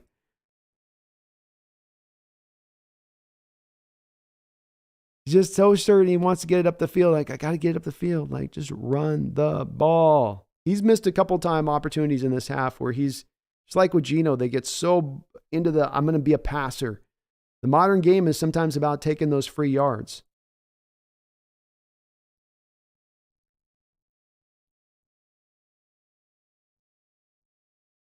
The best and worst of Drew Lock. That's right, Boob Dog.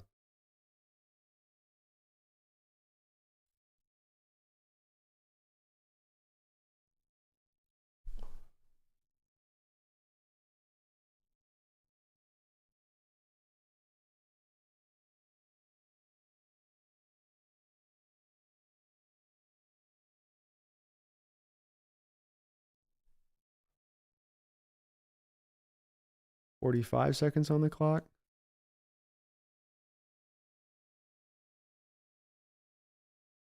Interesting. Okay. I don't know what happened there. That was weird.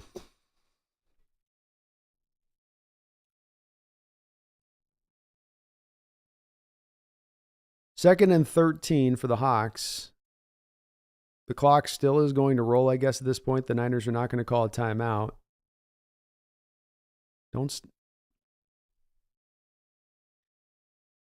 I get so mad at their lack of detail sometimes. Please, if the Niners call a timeout here, okay, the Niners are just going to let it roll too. We snapped that with 9 seconds left. If the Niners call a quick timeout there, kind of a Shanahan dropping the ball here, not calling the timeouts. I would have if I was him. But he's got the lead here at halftime, so he's probably like, I'm cool, I'm chilling. And that will roll us to halftime. Well, the Seahawks are in this 10-14. Some good, some bad in this half. But you're hanging with the Niners on the road with Drew Lock at quarterback. That's the bottom line. And you do get the ball back at half. So we'll see if maybe they can find some measure of some answers there, or getting back this offense back to finding some footing. Brady, I was answering your question, then my mic got muted. What's wrong with the Chiefs? I think the Chiefs are going through a moment right now where they're starting to feel the full impact of the Mahomes contract come to bear. First couple of years of that contract, he, first signed a team-friendly deal, 10-year deal, renegotiated the contract a year or two after that, I believe, kept them in a place where they could have a lot of cap space to be able to fit the guys in and still keep going for those runs. But then you get to the point where we're starting to feel really the full barrel of that cap hit, and now you've got to make some tough decisions, and you start losing some guys like a Tyreek Hill and like an Orlando Brown, and things just start to get kind of, some of your base stones get pulled out, and the structure weakens just a little bit. I think too, the playmakers especially are really hard for him right now. Finding guys that can catch passes and be dynamic on the outside, especially, is something they just don't have. Rashee Rice was a very explosive player coming out this year, but he had some real considerable stats that showed on contested catch rates, stuff like that he wasn't going to be the greatest with that. In the NFL, you're going to have a lot of contested catch situations. You got to reel that in. So you're going to have some up and down from him. Sky Moore's not developed for them.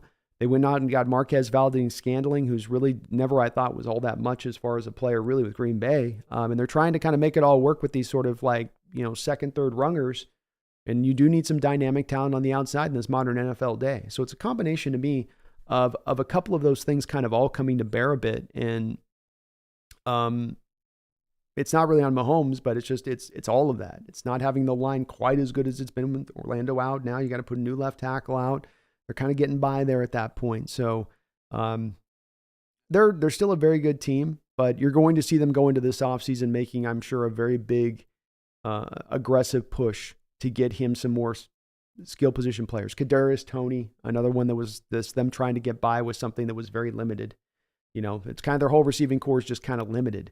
It's hard to win the NFL. It doesn't matter how good your quarterback is when that's what you're saying about them. You've got to have some difference makers on the outside that can make it happen from time to time. Jeffrey Thistle, thank you for the $5 donation, Jeffrey. Seattle stopped throwing screens that were still working, and they stopped the man coverage in the middle of the field that was working. Game's over.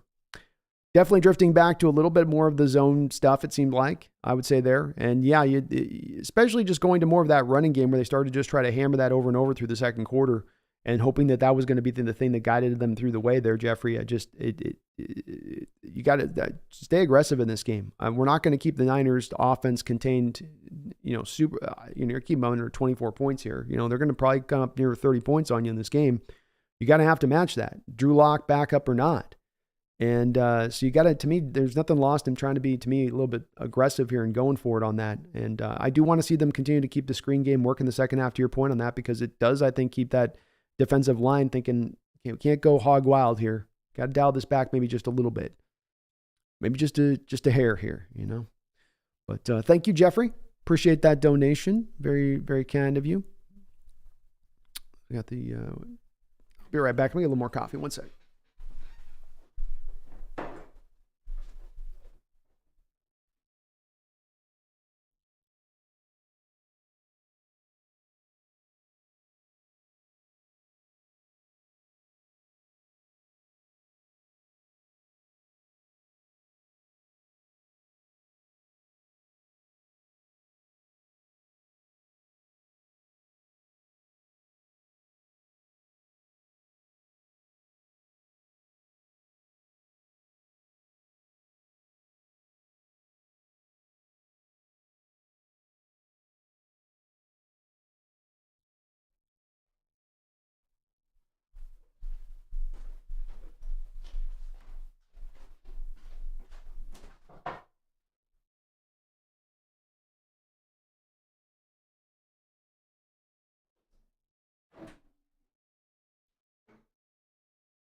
Barry Soy Toro, thank you for another $10 donation, Barry. I do appreciate that. Very kind of you.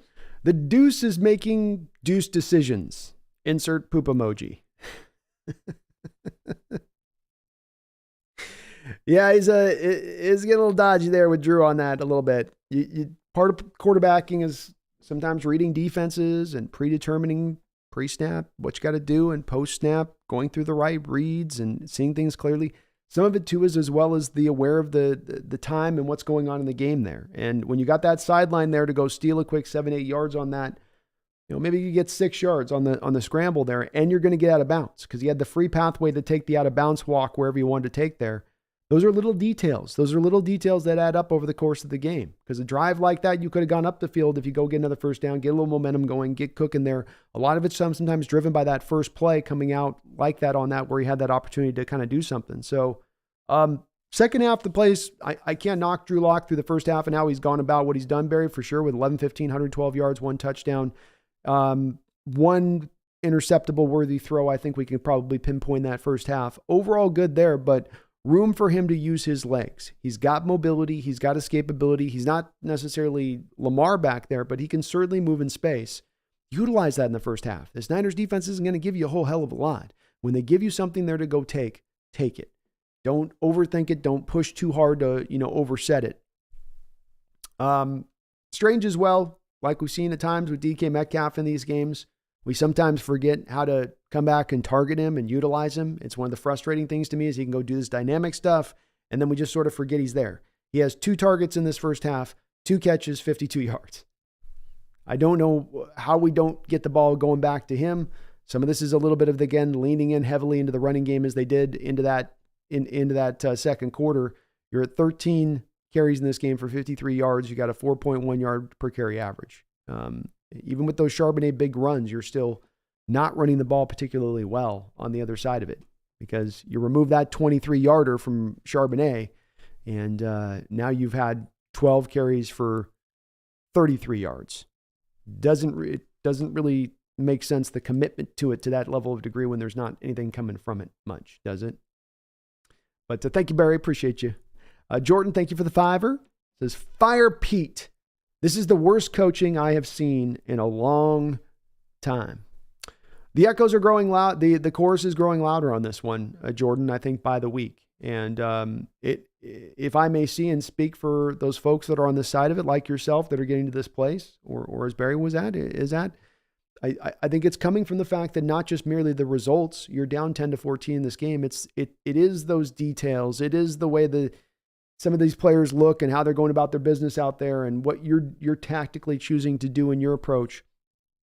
And I think it's going to get louder throughout the course of this offseason. And it's going to probably be a thing that's going to have a lot of rifts within the Hawk fan base regarding where people stand and what they think on this, and people being pissed and other people being, give them another year. And I can already see that there's going to be definitely some fights on this one that are going to rage. But I think it's understandable for people looking at this really frustrated with what they're seeing at a coaching conceptual level here, because there's issues that continue to plague this team and they don't deal with them. And some of the decisions that they've made to go in the directions they've gone continue to bite us in the butt for those choices. And you go, okay, well, you bitten us in the butt in this past point. I mean, how do we have the faith into the future at this point? And that's just something that I myself struggle with, Jordan. So I get it. I get it. I've said I'm going to wait till kind of the full final season point to kind of see where I stand on Carroll and where I really truly finally land with. I'm leaning a certain way, but definitely hoping and looking for him to find the stabilization here, find that right mix and stuff. I think as Jeffrey was saying earlier, it's a little bit like you felt like you were starting to do something out in this game and then you kind of went away from it, oddly. And I don't know why why they drift away from it, but sometimes they do things that are counterintuitive, and that's just another one of the frustrating spots. Appreciate you, Jordan. Jeffrey, thank you for the $5 donation. Says, came out aggressive, was excited, got lead. Coaches were like, oh, we have a shot. Tightened up, got back into soft zone, and really conservative. Yeah, that's I think that's a valid outlook on the way the first half played out to me too. I think they get tight and they start reeling it back. You have Carroll there on a 4th and 2. Oh, I'm going to punt and trust my defense. And maybe, try to go get the win. Try to go take the victory. Don't just sort of fall into the victory. Go take it, right? But let's see what they do in the second half, Jeffrey. Let's see if they go back to it and go, okay, that didn't work going to the slow slide conservativeville. Let's loosen this up a bit again. I'd like to see it. I would like to see it. If you're going to lose, go down fighting, go down swinging. All right. Thank you, though, Jeffrey, for the double dip on the dono. Very kind of you as ever, too, brother. Another one of my OGs here. John Stillwell coming back in the house here, dropping another gifted 10 subs into the chat. John coming in like Santa Claus. Yes, you see the white beard. You see the red hat. And when he reaches in that bag, he's bringing out memberships. That's what he's doing. So Eric Turney, Draco, Nitro Hawks, Sam Hutchinson, Michael Myers, that guy, Diddy Cat Lover, Art Robs, Alex F., Ryan Clancy. You guys have all been gifted subs by the very kind John, Mr. Stillwell. Mr. Stillwell, hooking us up here in the chat for that. John, thank you for all those gifted donated subdonations. And again, we're going to be doing some upcoming shows and whatnot here for members of the channel. So do keep an eye on your community tab. If you're a newly gifted member by John today, I think we've had about 30 of them today, John.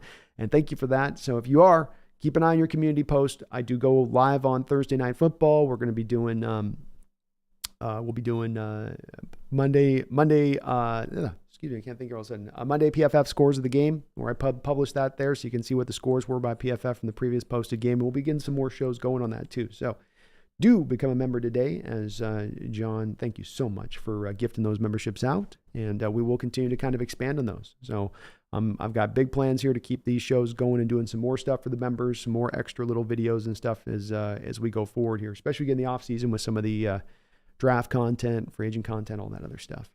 But John, thank you so much, man. You are awesome, brother. Awesome.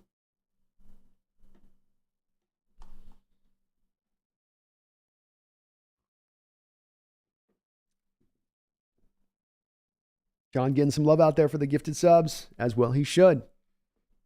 John is the man. John is the man. Victor Lenchenko, thank you for the $5 donation. It says, let DK cook. It's the thing that stood out to me, Victor, when listening to, and again, John, thank you for putting me on the shout out on that Hugh Millen trail, because I got over and actually saw that they had Holmgren there talking about the offense too, which was just, tremendous hearing some of his thoughts. And especially when you're hearing him say something about DK where it's like, there's some more there. There is some more there. And this game just shows it. You target him twice, 2 catches, 52 yards, touchdown, high level of difficulty catch on one of those. Hell, he should have had 3 catches, but it got wiped due to a penalty. Not on him.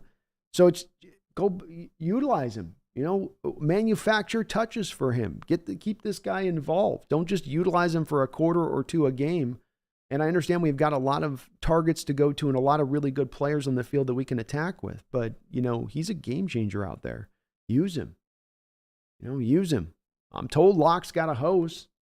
Why don't we turn that thing up full blast and see how far the water flows? See how far the spray goes. All right, we're going to have the kickoff here in the third quarter now. Niners are going to kick it off to the Seahawks. Short kick here. Dallas will bring this up. 15, 20. Up on his feet still at the 25 and driven out of bounds at the 30-yard line.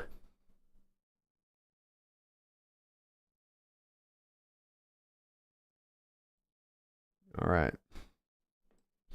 Thank you, Vic. Thank you, though. Victor, thank you for the $5 donation. Hopefully they let DK cook this half. Let's see. Let's get him commit to at least 5 targets this half. How about that? Ain't asking a lot. Let's just get him like 5 targets. All right. Drew Lock comes back out now. Back under center here. 3 wide receiver look for the Hawks. Walker goes in motion. Dropping back. God, he had DK open right there he looks away from DK right off the snap. DK's open for a route, standing right there to throw it over to Noah Fant to have it knocked down. Like, do we have kryptonite? Is there a kryptonite to DK or something? Why is the first read not to DK?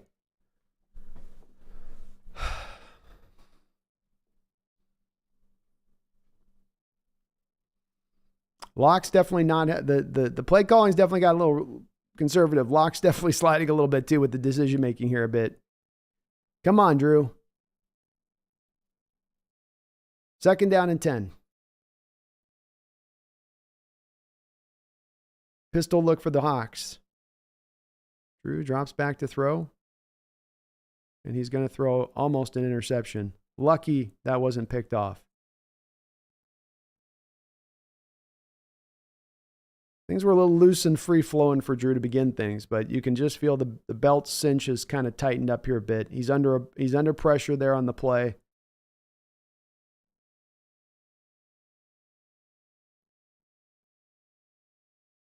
Yikes.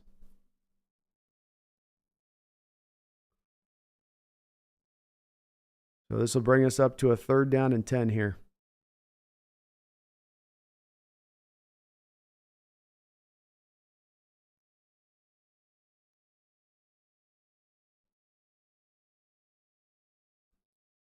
Hawk will complete it to Noah Fant for about an 8-yard gain, but that will be short. 4th down. Hawks are going to have to punt.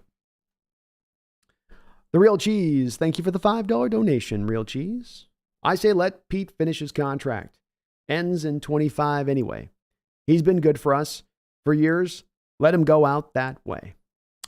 You're not alone, Real Cheese, for sure. And I appreciate where you're coming from. And I like to say this for sure on these kind of moments where, you're not alone in that sentiment of it. So there's a good contingent of Hawk fans that are out there that do believe that way and want to see that to be the way it goes.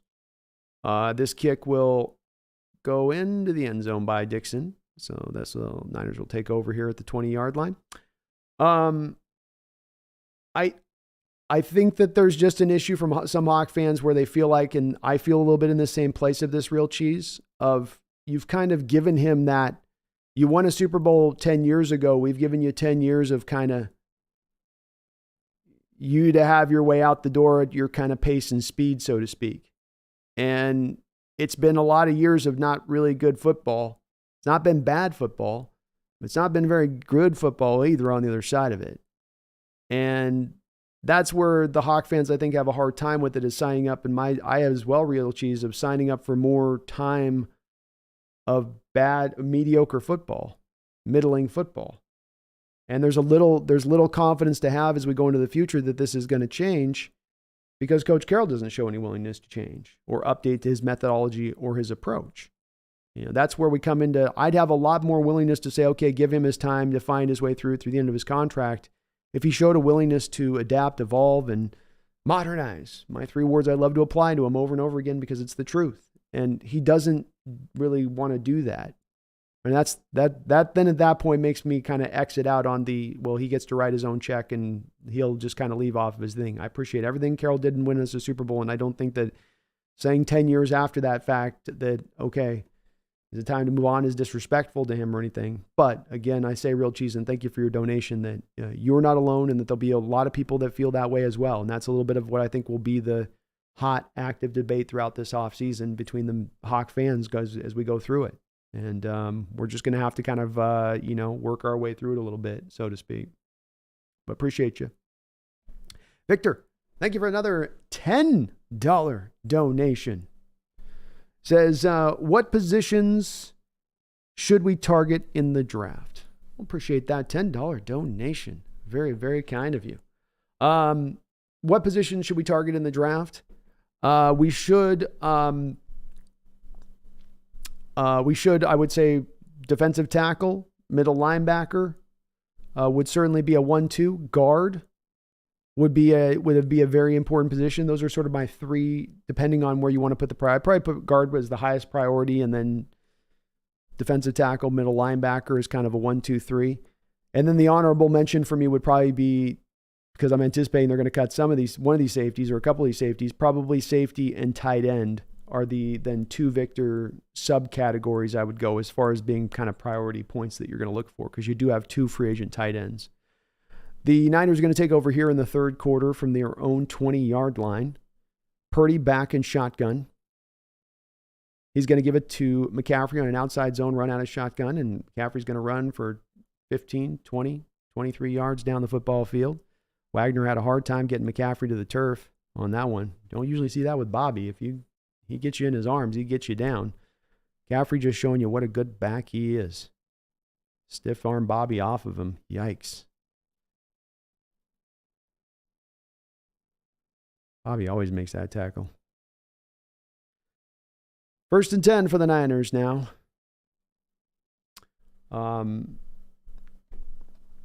those would be my 5, Victor. I think you can kind of laser lock on those ones too. Pitch play out wide here to McCaffrey. Niners testing the Seahawks to the edge and their speed. And they looked like they had it hemmed up at first, but we're going to get a flag here. 5-yard gain got cut down. John Stillwell. John, geez, thank you. Gifting the subs and dropping $25 donos. John, you're amazing, brother. Absolutely amazing. Thank you so much. Since entering the league, Metcalf has been in the top 10 in targets per game each year. Definitely. They do find a way to target him, and I probably should have expanded a little bit more on what I meant by it. And I think this was what Holmgren was meaning by it. It was a kind of a quality target thing. Where if you go through and you look at the targets this year to him, John, there was a stat, for instance, that I think Brendan was telling me about early in the year, and it's a holding call in the Niners, by the way, the flag. So play will be erased till they'll replay first down with the 1st and 20. Is that so many of the throws to DK become these low percentage throws in your attempts to him. And some of that comes from that lack of manufacturing the touches normal offenses would do so and how they attack the coverages of the defense. So you have, the stat, I was saying the stat that Brendan was presenting to me was that you had, I think DK had the least accurate targeted passes on red zone attempts his way in the league. And that matches to the eye test where you see a lot of these throws nowhere near him. 1st and 20 now. And a quick completion to McCaffrey, still on his feet. Boy, Hawks just cannot bring guys to the ground. McCaffrey fighting his butt off, I'll give him that. But he grounded another 3 extra yards on that play where you thought maybe he should have been brought down. So it becomes kind of those empty 9-route throws, John, where it's like Gino's got about, I swear, 15 of these to DK this year where he drops back, throws it up over the top to DK and throws it 3 yards out of bounds. Where there's no attempt, and that's going to go on the books as a target to DK technically. And I think Russ used to do some of the same stuff at times, but it's not doing like what you would normally do with number 1 wide receivers, where there's so much of the offense within it to kind of manufacture him those touches that are more of the easy completions. Blitz here by the Hawks, little pitch play out wide here, and a short gain there by Jordan Mason after the catch. So this will bring up 3rd down. So they've definitely gotten by maybe the volume of targets, and thank you, John, because that allows me to kind of expand on that in the way I want to expand on it, where it's just those quality of those targets. It's just those where you watch other receivers like an A.J. Brown with the Eagles or Gilmore out there with Buffalo, not Gilmore, but Diggs out there with Buffalo, or even Tyreek Hill, which obviously a lot easier to do that with Tyreek because you can move him everywhere. And I don't think you can necessarily do that with DK. A 3rd and 6 here with Brock Purdy now in shotgun. Hawks showing a blitz. They're going to bring it.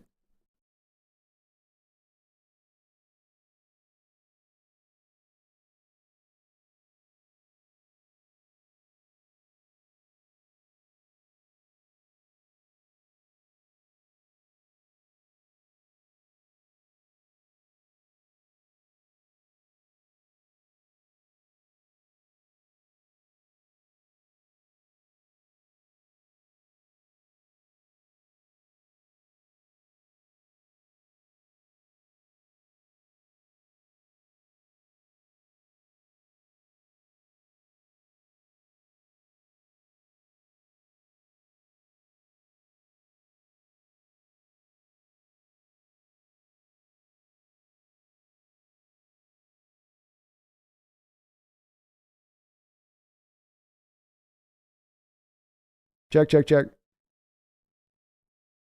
Mike. So we just had a fake block look by the Hawks. For some reason, they're showing a fake block look, but they weren't really bringing it. The Niners caught them, I think, in that look. And then the Niner punter just ran down the sideline. And then DJ Dallas came up and hit him out of bounds and added another half a distance to the goal.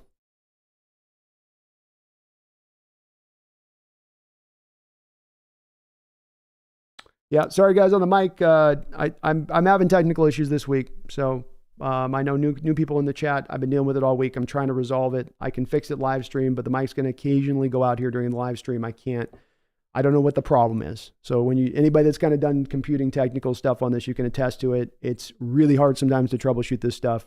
I literally reset my whole system this week. So I've been on a whole journey trying to get it back right, but it's going to go up and down. Can't do much about it today on it. I'm going to have to just try to troubleshoot throughout this week. Tough thing about being football season, there's no break there to try to fix these things. It's next game up, next go. I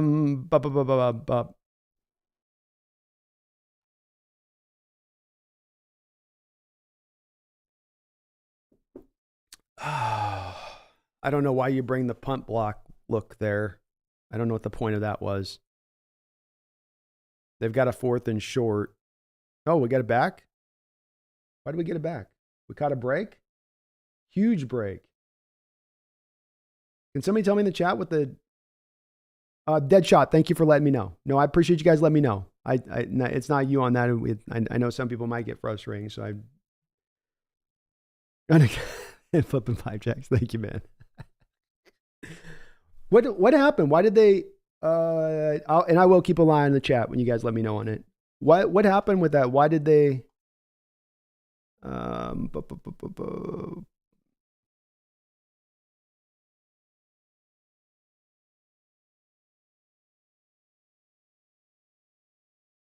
And Ron Eaton, I've got definitely super expensive equipment here, man. It's $1,000 setup I got here. So I've spent the money on to get this setup right. And I just bought a computer 2 years ago, top of the line. So it's tough to troubleshoot though. Ronnie Bell block below the waist. Oh, there we go. Okay. John, I hope I got on that answer right there with what I was trying to say with the, hope it didn't cut me off too early, but on the targets to DK Metcalf and the quality of targets where I just think it's offsetting flags. Okay. That makes sense. Because, yeah, Dallas did his dude. We definitely got a big break there. That's a game-changing break there. Though it is, you can't chip block down. The guy did go low now that I think about it as I see it, as they show the review. So it's really, John, just those quality of targets, get DK on a short drag route across, or that play we had in the last series with Drew Lock where he's dropping back and you have DK do a little stop route on a little 7-yard hitch. He's got to be the first read on that play to Drew. And there should have been nothing in what Drew saw if he was the first read, which would have taken Drew away from him at that point and had him on to the other reads. Instead, Drew went right to Noah Fant to the other side, kind of post-play a little bit, almost predetermining a little bit that he wasn't going to go that direction. So he's definitely does get the targets, but those quality targets, it's less of it just being the targets that are coming by way of the 9 routes thrown 3 yards out of bounds, as we've seen sometimes is tossed his way, you know what I mean? But John, thank you for the $25 donation and all the memberships you've given out today too as well. Barry Saturo, thank you for the $5 donation. Says, Pete just isn't conservative enough. I sense, he slipped. Wow. Did God help us on that one? God made Ronnie Brown slip, and so then he put the cut block in there? Is that what went down? Oh my goodness. Just looked like he kind of slipped, but it was just bad timing because then it looked like a cut block. Huge play for the Hawks, though. Huge. All right, lock back under center now. 2 tight end look for the Hawks. The give's going to be to Walker. Walker's going to try to get out wide, and he'll get a 2-yard gain on an outside zone run there. Niners not letting you have anything in the ground game today, that's for sure. Thank you, Barry, for the $5. I sense the sarcasm. X-Man 406, thank you for the $5 donation as well. Says, if Pete was to hand the offense and defense over to the OC and DC, offensive coordinator and defensive coordinator, would this be a different team overnight? Great question, X-Man. Take me a little bit to unpack here on that. 2nd and 7 here for the Hawks. Drew dropped back to throw. And he's going to get taken to the ground after only about a 2 or 3 yard gain. Good job to take the yards there to try to just get it out of the pocket at that point, as he had no time really to set up back there.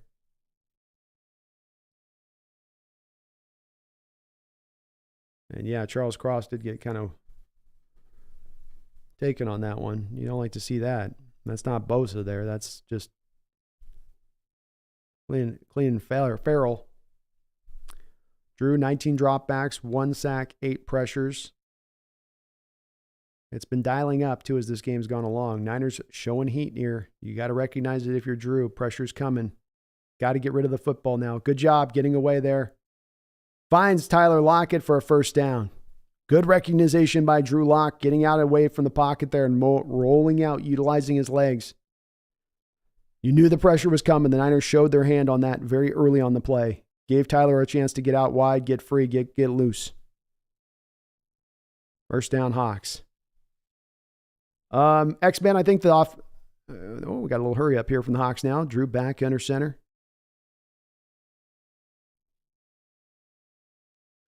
He's going to change the play at the line of scrimmage.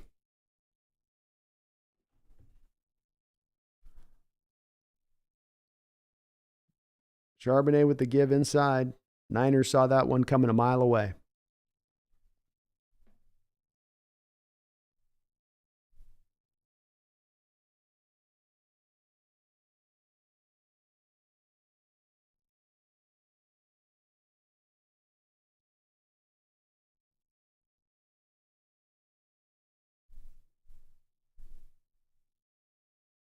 All right, 2nd down and 9 for Locke. Again, the give to Charbonnet. Charbonnet is going to be pulled down to the ground. Seahawks offensive line's not getting any push, but the Hawks offense seems to want to keep leaning into the running game for some weird reason. X-Man, as far as the offensive coordinator goes, yeah, I think that this team would run much differently if Waldron could run the offense the way he wanted to run it fully, because I think that there is a lot of the old offense in this, and there's a lot of them drifting away from the McVay-led Rams offense that Waldron came from. So, yeah, I think that it would look remarkably different overnight, X-Man. In regards to the defense, it's a little bit of a harder question to answer. Locke drops back to throw here on 3rd down and 13 under a ton of duress, and he's still on his feet, and he's still running. He tries to get away from one, can't get away from the other. And that will bring you up to a 4th down here for the Hawks. So conservative is not working today. Seattle continues to kind of lean into the conservative nature. I know you got to try to commit to staying on the running the ball a little bit to keep this pass rush off you, but it's not the only way, and especially when it's not particularly working well. When it comes to the defensive coordinator role, I don't know on that X-Man. I don't know what Hurt's capable of, or what he would like to maybe be running differently. I can say that with Waldron because he comes from McVay's scheme and system, and the scheme and system looks so much different than what it looked like when he was with the Rams. It's like he's reinvented a whole new playbook a little bit, X-Man. There's some stuff that they run for the Rams, but it's like his whole new, and I just don't think that he would do that on his own. So when it comes to the OC, I'm a for sure yes. When it comes to the DC, I don't really know. You made the hire from within house. Hurt may very well want to run the very same defense that Carroll kind of wants to be running. I don't know. If I had to guess, I would say that he's not being able to run it fully the way he would probably like to run it, and that there is a little bit of, Carroll. There's a lot, especially on the defense, of Carroll's hand being waved in there. But that's more of a guess to me, X-Man, than the offense, where I can say it with more certainty that yes. I just don't think Waldron would have forgot what helped him get the job in the first place. I can't buy into that. Snail with a $2 donation. Thank you, Snail. Is Charles Cross a liability? I don't think he's a liability, no. It was a bad play there on that spot. But Nick Bosa doesn't have a quarterback hit in this game. So, and he's been matched up for the majority of this game with Nick Bosa. So I think he's done a pretty good job, and he's been pretty good since he's come back off the injury. I don't think he's a really good run blocker, but I think in pass protection he's fine. Just run blocking, I don't think he'll probably always be around, league average, maybe a smidge above that, but he'll be a really good pass protector, and that can work. That's just fine for this offense for the now and in the future, in my opinion. Michael Hyde, thank you for the $10 donation. I do appreciate you for that, Michael. Very kind of you. Perfect offseason plan. Fire Pete and hire Harbaugh. Harbaugh brings in Eric Bieniemy as an offensive coordinator and Dan Quinn as a defensive coordinator. Draft Bo Nix with a 1st rounder and an O lineman with a 3rd rounder. Get Micah Hyde over Adams. Oh, I like your off season, man. It's very inventive. I haven't heard anybody go down necessarily this exact path.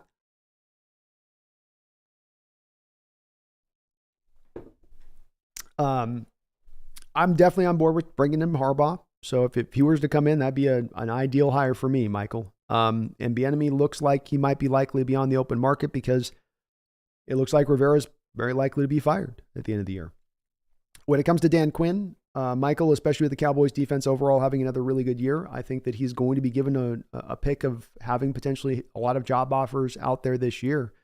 And even if he doesn't have those job offers, it's hard for me to see him wanting to leave the Cowboys at that point, being that he's got a good gig and he's well set up for that defense to be good now and into the future. You're not going to get a defensive coordinator to make a lateral move from being defensive coordinator at one place to being another defensive coordinator over here, especially when they're happy with the given situation where they're at. So I can't see Quinn coming in, but, and we got first down play here for Purdy. He's got a lot of time here in the pocket. Hawks blitz, but just can't get home. And Brandon Ayuk is wide open down the football field for an eventual first down. Hawks brought the blitz and just could not get home with it.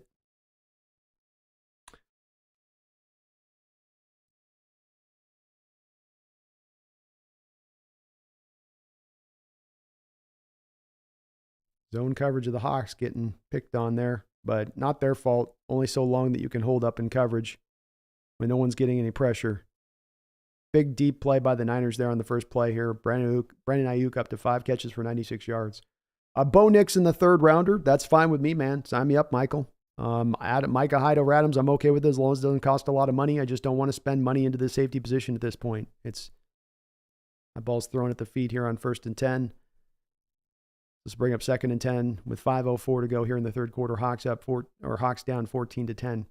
So I just want to, we can go whoever your quarterback is or anybody, we just draft QB. I'm fine with that. I like all of these guys, Michael. I'm not really at a point where I can pick one to the other or this one to that one. Investment in the O-line is great. We need to get back into the line of scrimmage. I'm worried with a little bit of Micah Hyde that you'd have to pay a little bit of money for him on that. And we just can't go out there and even give a middle of the road deal, like a huge deal, 2 years, $20 million to Micah Hyde or something. You can't do that kind of contract, in my opinion, at this point, especially if you move off of Adams and Diggs both. Because you're going to have you're already going to be eating so much dead money, right? First down carry, outside zone run to McCaffrey's going to go for 14 yards before he's taken to the ground, so this will be another first down.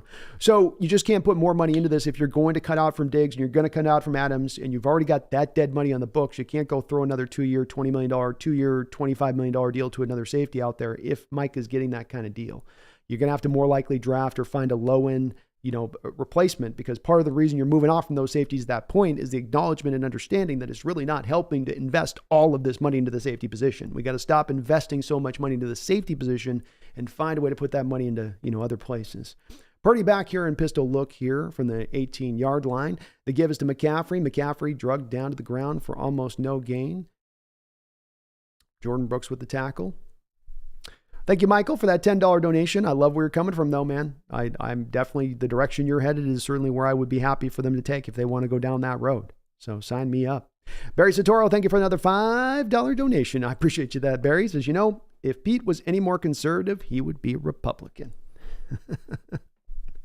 Thank you for the $5, Barry. Hard to see Pete as necessarily that with the kind of the California easygoing spirit to him a little bit, but he certainly has gotten into that mode lately as a coach on the field. Jamal Adams coming off the edge, screaming off the edge, unable on the blitz to get Purdy down. Does force him to throw the ball a little earlier than he wanted to Werner, the tight end for the 49ers, who will make the short catch, and this will bring up a 3rd down. Adams is right there. Just Purdy did a good job of getting the ball out of his hands quick. 3rd down and 5. 3:16 to go here in the third quarter. Thank you, Barry, for all your donations. Well said. Certainly seeing that on my end of things too. Marcus B28 with a $2 donation says the offense and defensive creativity of tap water. And that's Flint tap water, Marcus. Flint, Michigan. First, 3rd and 5 here. Coming back. Easy completion inside to Samuel. Samuel's going to score a touchdown on this play. Or no, they'll have him down at the 1-yard line, but it will be a first down. Purdy is again able to escape the pocket. Hawks unable to generate much pressure there, and brought down to the ground. They'll say it was at the 1. Yep, knees down, so he'll be down. Well said, Marcus. I feel you, man. I'm seeing the same thing on that. Tomboy54, thank you for subscribing to the channel. Donald Carpenter, thank you for becoming a member of the channel. I appreciate you signing up and keep an eye on your community posts for those membership benefits. Jeffrey A. Thistle, thank you for the $2 donation. Must be nice to have so many wide open throws. Yeah, it must help. It must help to be able to kind of just, oh, look at that separation. I can lay this right up there. Just pillow soft, put it in. Deebo Samuel on the fly sweep. He's going to go into the end zone untouched for a touchdown. The Niners will take a bigger lead as their offense is starting to get rolling here. A lot of wide open throws, though, Jeffrey. A lot of lack of pressure again from the front four. Nobody's able to get much done up there. They're just not able to get much done. You do have 3 sacks on the day. You do have 7 quarterback hits, but it does feel like you've had a little bit of a hard time for the most part in getting back there on Purdy and getting him, moved, getting him dissuaded, so to speak. Zag3, thank you for the $5 donation. Says, would you think trading for Justin Fields would be a good idea? Love Fields, but we would need to change our offensive identity to make him successful. I think we've got to commit to an offensive identity first and foremost before we get to a quarterback. What do we really want to be? What do we really want to run? Do we want to run the Rams offense? Do we want to run our own offense? Do we want to run this hybridized one isn't going to work. We got to more, I think, before we get to the quarterback, pick the lane on the kind of offense that we want to really operate. As we've shown today, what is it we're trying to do today against this Niner defense? Are we trying to go deep? Are we trying to go short? Are we trying to attack their aggressiveness? Where's the plan? So that's really where I begin with it on that, Sag. I'm not really big in favor of going to make a trade for a guy like Fields to then have to adjust your whole offense around to his skill set. Let's go find a guy that fits to what we want to do offensively speaking. You want your offense to be driven first, and then you get the quarterback to accommodate the offense. If you're having the quarterback coming in and you're accommodating him, you don't have much of a very good offensive plan, which is, of course, a big part of the problem at play right now here, is that we don't see him to have much of an offensive plan. So I'm okay with getting Fields, but it has to be with the assumption that he can make this offense work. And if he can't, then I don't really want to do it. I'm also really not wanting to give up very much for Fields if we're going to make a trade for him at that point. I think that he's not worth a lot of value to me. I'm not giving up a lot for him. He's only got a couple years left. He's going to be very due. If he has one good year for you, you're due to have to now pay him. You don't have a lot of cheap long-term contract that you can sit there and wait on with Fields. The bill's going to come due really quick, and I'd really like to avoid paying a quarterback top of the market kind of salary at all costs. So let's instead either roll with Geno, restructure Geno, go draft a young quarterback to compete with him, roll with those two, and let's call it a day at that point would be the best approach, in my opinion.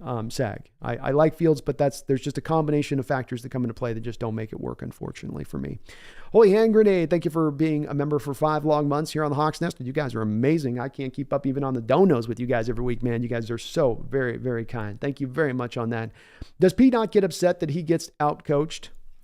No, but part of this comes down to the optimism in the glass half full, and it's never that he's out-coached. It's, always something else. It was a harvest moon today. I don't know. I think that's one of the reasons you don't see a change, is that when you look at a situation going on for a long period of time and a lack of change, you go, well, what changes are they attempting to make? And when you're not seeing any attempt made as things are being broken or not working, then that speaks to the fact that you have people at the top there that don't see there being a problem or an issue at hand. And so they don't look at it as being outcoached. That's how we see it, but they don't see it that way. Coach Carroll doesn't see it that way because he doesn't try to change any of his ways. If I'm playing a game and a guy's beating me at something, we're playing Street Fighter and you're whooping my butt doing this one move, I'm going to try some different things, right? I'm going to keep coming at you with my same move that keeps getting beat. Unless I think my move's just so badass it can take you that way. But as we're learning, that it doesn't work that way in football, right? Jonathan Salazar, thank you for the $5 donation. I appreciate you for that. Who said we had good safeties? Diggs was right there next to Samuel. Not sure what he was looking at. And Jamal has just been getting cooked all game. Yeah, Jamal's not had a good game, but he's had a lot of not good games this year. And I certainly don't say we have good safeties. That's not what I would say. Quite the opposite. The Seattle Seahawks have decided that they wanted to put $50 million into the safety position, along with, I like the contract they gave Julian Love. The problem with the contract that Julian Love was that you already had the Jamal Adams and Quandre Diggs deal on the books. First and 10 here for Locke and company. They're going to take over from the 22-yard line. Play action pass. Locke dropping back to throw. He's going to flip this out wide to Kenneth Walker. Walker's got to leap up to get it. Still on his feet is Walker. Walker's still going. Come on, Walker. He's got blockers out in front. Walker's still going for 10, 15 yards. Cuts it back inside. Still on his feet. What a wonderful run by Walker at 20 yards. Let's see if that gives him a little bit of juice. Wow, what'd the kid do there? Nice run there. Wonderfully done by Walker. He had to reverse field on that play first, had to leap just to make the catch, reels it in, and then breaks his way back across the field, spinning out of tackles. What a job there by Walker on the play, making something out of nothing. I'm definitely not saying that. You know that about me, Jonathan Salazar, and the experiment's not working, dumping $50 million this season into the safety position. It's not bringing about the performance with it. Quandre is actually playing really solid in single high over the top mode. You don't have to pay this money. You don't have to pay top 10 money for a guy that just plays single high over the top who can't tackle. Who gives you the occasional hard hit. That shouldn't cost you top 10 safety money.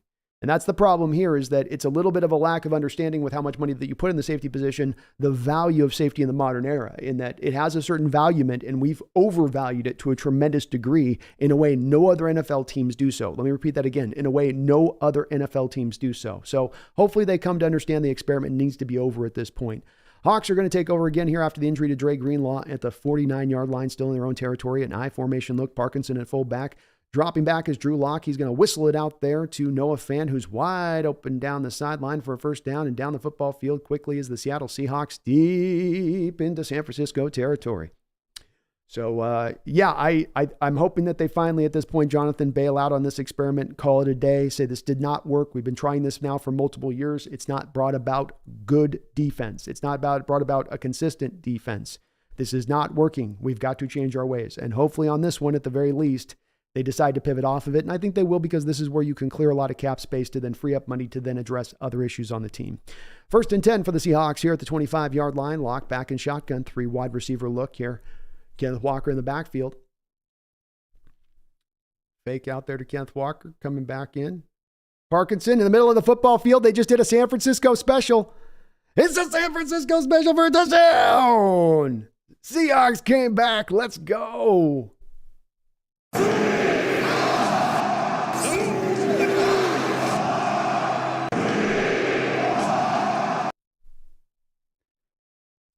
What a wonderful play call by Waldron. That's a San Francisco special. They've run that on us a couple of times in the past couple of years. It starts out as a play that looks like it's going to go throw it to the flat. Then you come back, making it look like it's a screen back to the other side of the field. And then you come back to the tight end in the middle of the field. The Niners have chopped us up with Kittle on this very play before. You guys remember in the Browns game to David Njoku, they ran this very same play. It's a 1, a 2, and then right down the middle of the football field. And we scored a touchdown on it, just like the Niners have on us, and like David Njoku did, I think, in that Browns game. And the Hawks are going to go for a 2-point conversion here. Play action pass. Lock under pressure. Fumbles it. Gets it back. No good. Hawks back within a touchdown, though, here after that score. So great call there by Waldron. Well dialed up. It's takes advantage of aggressiveness. Takes advantage of that the overflow of the Niners and how they will tend to that's part of being so good, is that they get to a space fast, and you get them moving to a space too fast, you get them back on the other direction of it. Nicely done there by the Hawks on that offense, and quickly getting up the football field to get back in this game. Great job. Great job. Jonathan, thank you for that $5 donation. I appreciate you for that. Jordan, thank you for the $2 donation. Pete's wondering why his plan isn't working. Yeah, but he's also, I think, probably also thinking, well, it's just a matter of time. It'll work itself out. It'll right itself. Just got to give it a little more time. Appreciate you, Jordan, for all your donos today, man. Thank you so much. Russell Marque has been a member of the Hawks Nest for 3 long months. Thank you for that, Russell. Prevent the big play just to give it up anyway. The irony of this defense is that it's built beyond all else, in my opinion, to prevent the big play. That is how it's customized. That's how it's built. That's how it's set. That's what it's meant to do. And, yet instead what you see even with the passing attack of the Niners today, Purdy, 14 to 20, 225 yards, 1 touchdown, 1 interception. Here's the kickoff to the Niners now, Deebo Samuel. I'm surprised they got Deebo Samuel returning kicks. That seems risky. But he's averaging 11 yards an attempt.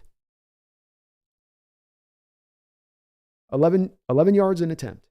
So he is right now finding those chunks in this defense. That's on 20 attempts. It's not on 5 attempts, 10 attempts. It's 20 attempts now.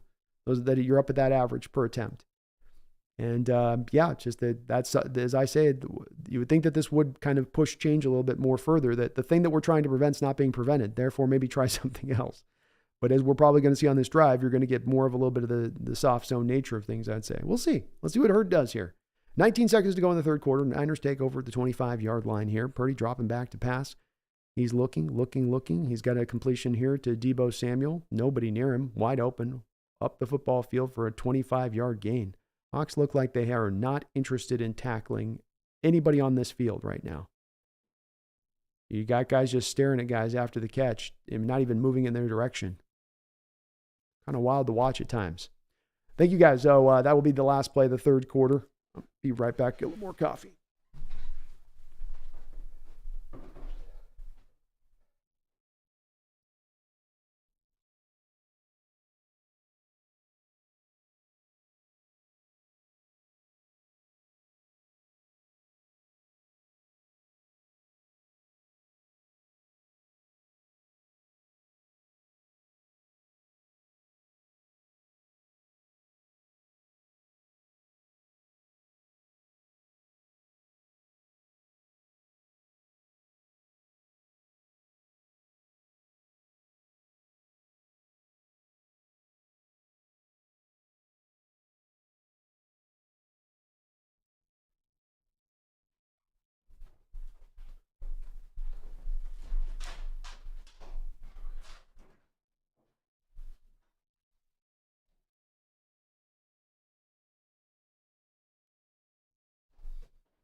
Dokie. Fourth quarter, Hawks within a touchdown. Defense needs a stop. Turnover, something here. Thank you guys as well as all the donations, the chat. You guys are amazing as ever on the stream. Anytime I go live, you guys are always there with the support. Really, really do appreciate it. I hope we got all the folks' questions on that there as I was kind of popping through. I want to let you guys know, too, we're going to be doing, of course, a post-game Bleacher Report show today. I'll be doing a show tomorrow morning as well over on the Bleacher Report. So I'm going to be pinning into the description section here or into the chat. I'll be pinning a link to that show. You do have to download the Bleacher Report app to see the content. But I would appreciate if you guys do have a chance to do that, as it does help me out. If you guys pop over there and watch it, it'll be a quick little half-hour show.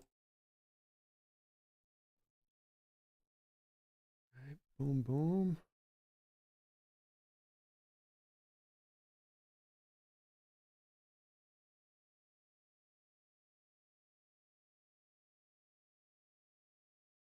Check. Back. Knew that would cause that. Okay, so we're good to go there with the pin. Alrighty, 15 minutes to go here in the fourth quarter. It comes down to this. Niners find themselves right around the midfield stripe. 1st and 10. Devin Witherspoon is out of this game with a back injury.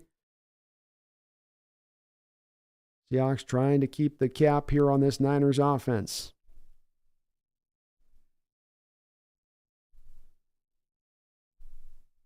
Pitch play out wide to McCaffrey. Boy, he does such a good job of just, Hawks had him a couple of different times, but just can know what he can really tackle on this defense. It takes 2 missed tackles to get a guy to the ground every single play. And this Niner team's hard to bring to the ground. Deebo, McCaffrey, these guys, they don't go down easy. But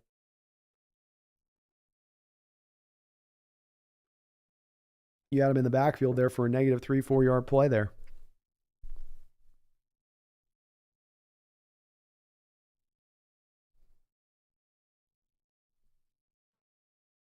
2nd and 9.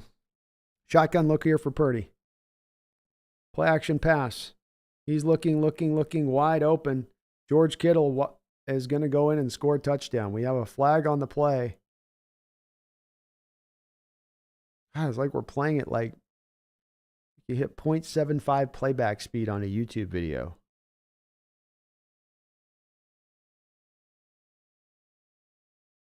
It's going to be a touchdown.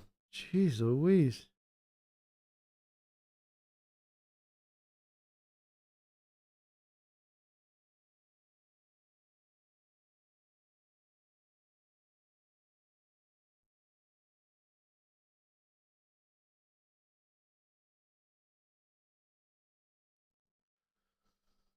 Whew.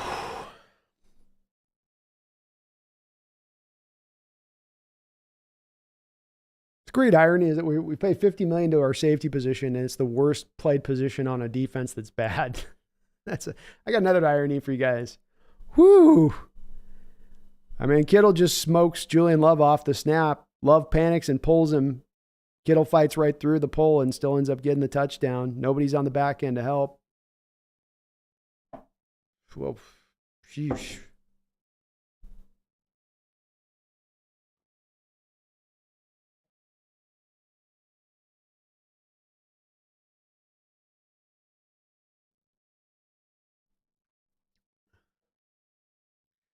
Seahawks defense is just a mess. Purdy now 16 of 22 for 299 yards. Since I last talked to you guys, his average per attempt has gone up from 11 to 13.6 yards per attempt.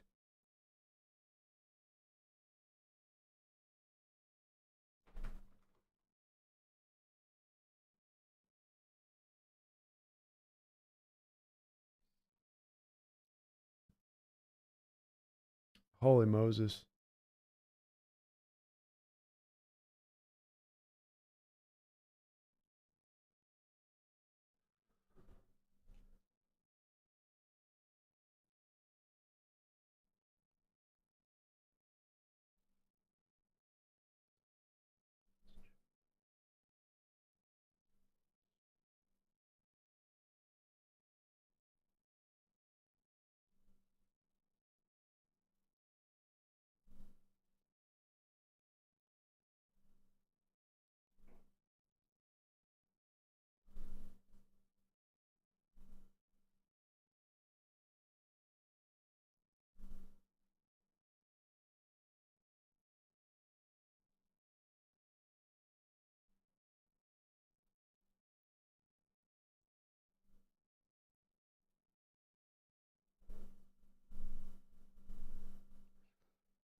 All right, one sec, guys. I'm still here. I just got to text this real quick.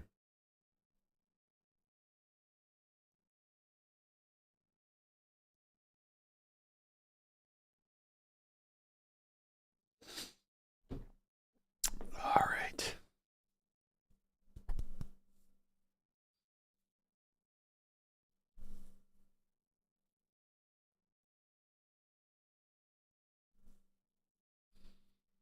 I think the safeties are going to make it easy to make that call in the offseason about what you do. Your Hawks are set up to have about $7 million of cap space going into this offseason, which is not going to be enough to get things done that we need to get done to improve this team. And I would estimate that the cap savings between Diggs and Adams is so significant that it's going to make the decision, I think, fairly easy to be made at this point to go in that direction.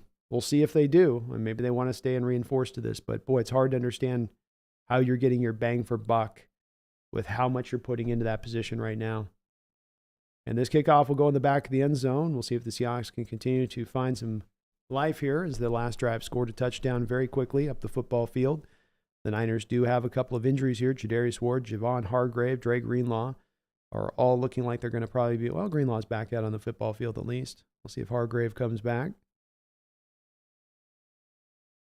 He looks like he's off with his helmet off, so they're down Armstead, Hargrave, and Ward right now. Maybe a little bit of an opening up there for the offense to try to get some things done at this point.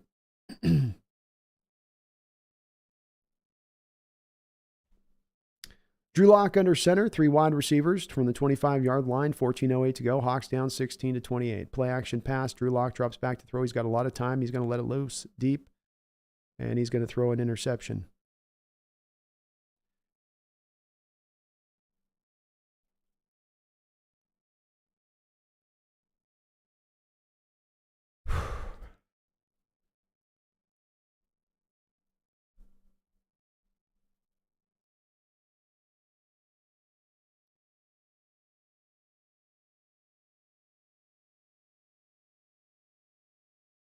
Again, with Drew Lock, he's had a couple of these throws. He had one that was almost earlier intercepted where you've got to throw it out in front of DK. You can't put it back to the safety who's closing. You've got to throw it away from the safety on a leverage standpoint when you make that throw. Angle it in towards the sideline. That's how you have to make that throw. And instead, Drew short arms it in the throw. He's again kind of late to make the throw even happen. He sort of stares down the whole play all the way there. He's looking at DK the whole time. So the safety's just is gonna guide to the ball over there when it goes that way. And then you're gonna throw it back to the leverage of the safety. When you just throw it to the corner there. Give your man a chance to. It's the thing that Geno does is like give your guy a chance to run under it. You got a 4-3 guy out there. Let him run underneath the football, right?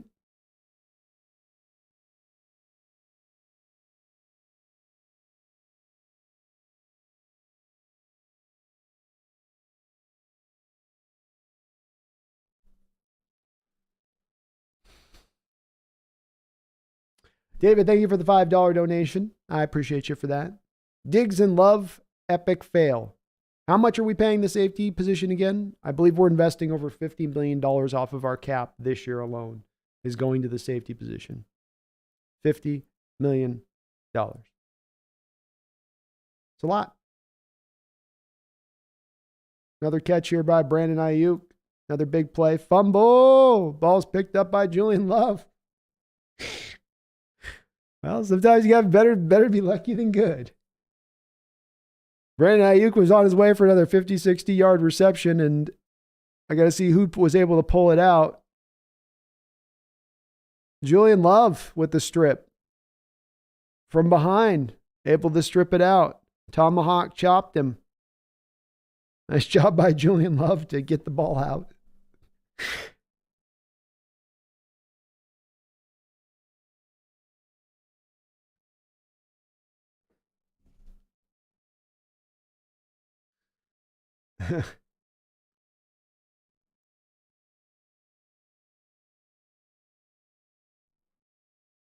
All right, well, Hawks got some life. On the 20-yard line now. 1st and 10. 2 tight end look, 13:04 to go in this football game.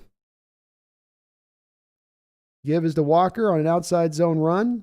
He will get knocked down after about a gain of 2. There is a flag on the play.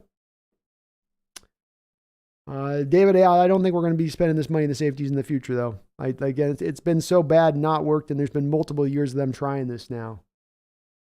And it's just not netting you out the positive results you think it will, Thank you for their $5 donation. Just my opinion, but the $2 donation also says our safety room is ass. Yeah, it's kind of dirty ass, too. It's mud butt ass, right? It's mud butt ass on tighty-whitey undies after 3 weeks, right? Like there's some foul stuff going down. That's going to be a holding on Anthony Bradford. So 1st and 20 here for Locke and company.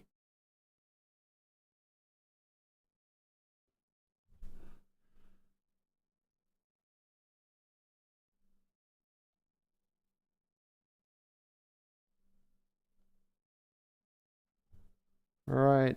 1st and 19, technically. We'll get a half a distance, I guess. So 1st and 19, Locke, empty look here. 5 wide. Surveying the field. Tyler Lockett, open field. Nice job by Tyler. Spinning his way for a big gain down the field. 25 yards, 1st down. Lockett finding a little hole in the zone. Good job by Drew Lock to locate him. 1st and 10. Lock again in shotgun. Give is going to be inside to Walker. Walker fighting hard. Only able to get about 3 or 4 yard gain there.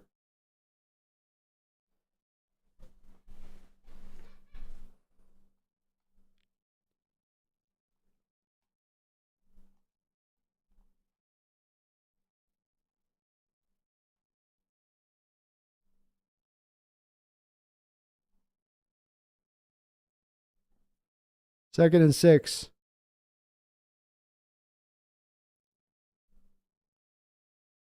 Tried a quick throw in there to DK Metcalf. I can't tell if he dropped it or got knocked free.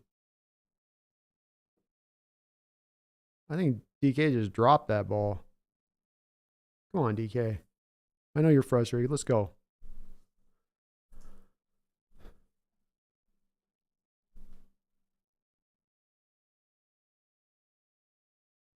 Third down and 6. Important play in this football game here. Seattle needs a conversion here. Niners showing a blitz look. You're getting 5 at least. Oh, they dropped to 4. Drew Lock under pressure and drugged down to the ground.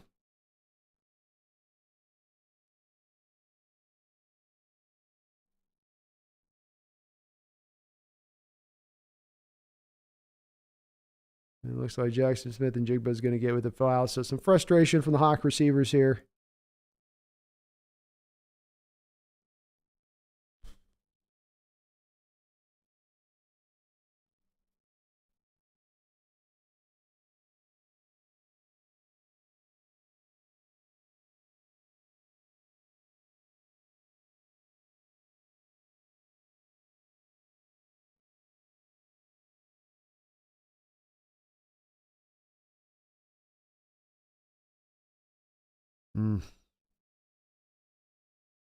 Bosa lined up inside there and just kind of able to school Evan Brown inside right there to pick up the sack when Locke got fleshed up into the pocket.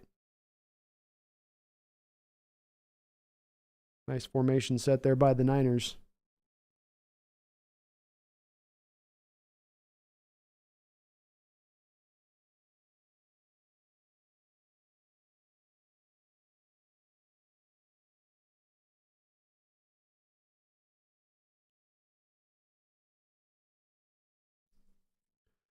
Fourth down punt here by Dixon. Hawks looking to see if they can flip this field position a bit. Kick will drive back to the 20-yard line here. And nice tackle by Julian Love. Niners will take over from about the 30-yard line.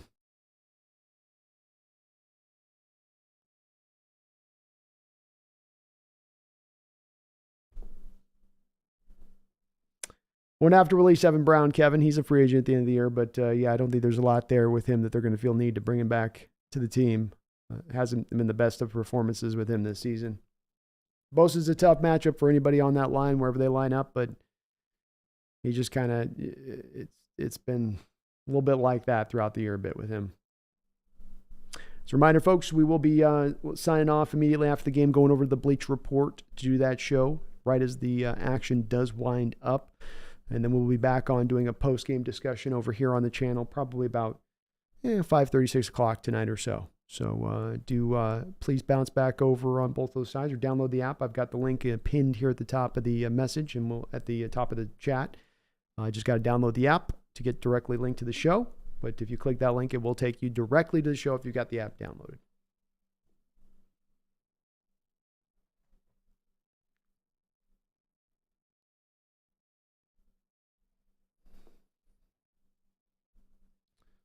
See what the defense. Well said, Donald. Let's see what the defense has got now.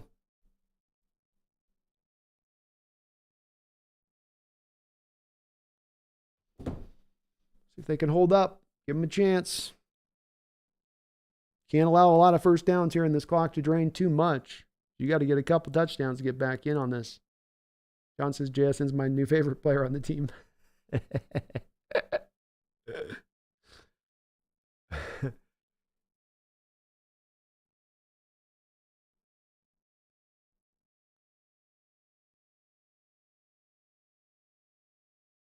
Yeah, I dig to the Hawks double teaming Bosa. They don't like double teams, man. We saw that with Donald. It's something just Carroll doesn't ascribe to.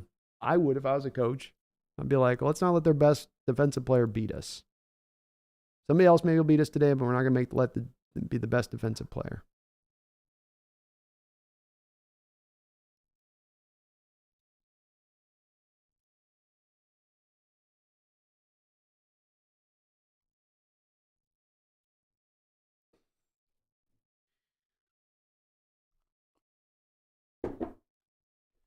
Brock Purdy today having another one of his better days as a pro, and that's saying something already in his young career. 17 to 23, 329 yards, 2 touchdowns and an interception. He'll take over here at the 30-yard line under center with an I formation look from the Niners. Pitch play outside. This has given the Hawks some trouble today. Bobby Wagner there, and the team's there to rally it on up and bring him down for a negative 1 yard loss. Nice job by Bobby there. Nice job indeed. Mark, am I the only mod? You might be right now, Mark. You might be. Sorry, buddy. I think Megan's gotten some issues right now health-wise, so we may have to mod some more folks up. We have to mod some more folks up. All right, 2nd 11 for Purdy now. Clock rolling. Ball's tipped up into the air. Incomplete. Deebo Samuel with the drop. David, thank you for the $5 donation. What's the risk of Pete losing the players? JSN and DK look fed up. I don't know on that. I've never seen it, David, before with Pete. I've never had a team with him that I've ever looked at and said he's losing the players here. Frustrations mount, that's for sure. And understandably so. Understandably so. But it's been a frustrating season, and this kind of stuff, will happen, I think. Niners here, that should be a delay of game call right there, but does not go called. Deebo with the catch, still on his feet, and finally drugged to the ground by Tariq Woolen. Tariq Woolen's going to get the horse collar tackle, I guess. As there is a flag after the play. Tariq Woolen's trying to, I think, say what I was trying to say, which is that there was 00 on the clock. It's a delay of game call, I thought, but officials kind of gave him the extra half second on that one. Wish you could challenge that.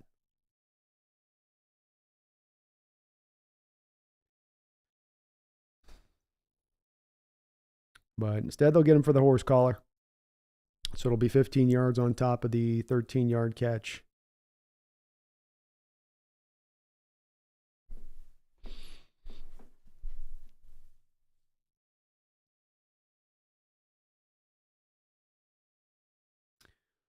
First and 10 for the Niners. Purdy up to 342 yards passing.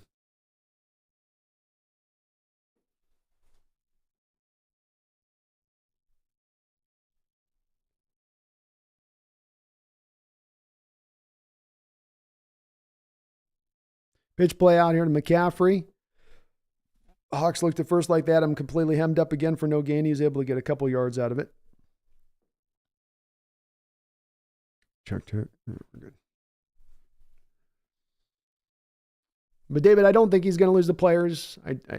Frustration maybe, but I don't think that'll necessarily happen at that rate. I wouldn't think. But it doesn't happen for the first time until it happens, right? With losing a locker room or starting to lose players. I do wonder about, especially at times, watching some of the players on this defense not playing as hard as I think they possibly could, if some of that's going on a little bit. 2nd down and 7. We got a reverse here, kind of. And Jamal Adams missed the tackle twice over. Can he make it a third time? Nope, he gets him finally.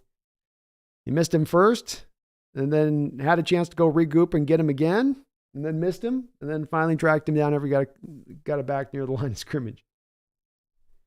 Jamal's hurt.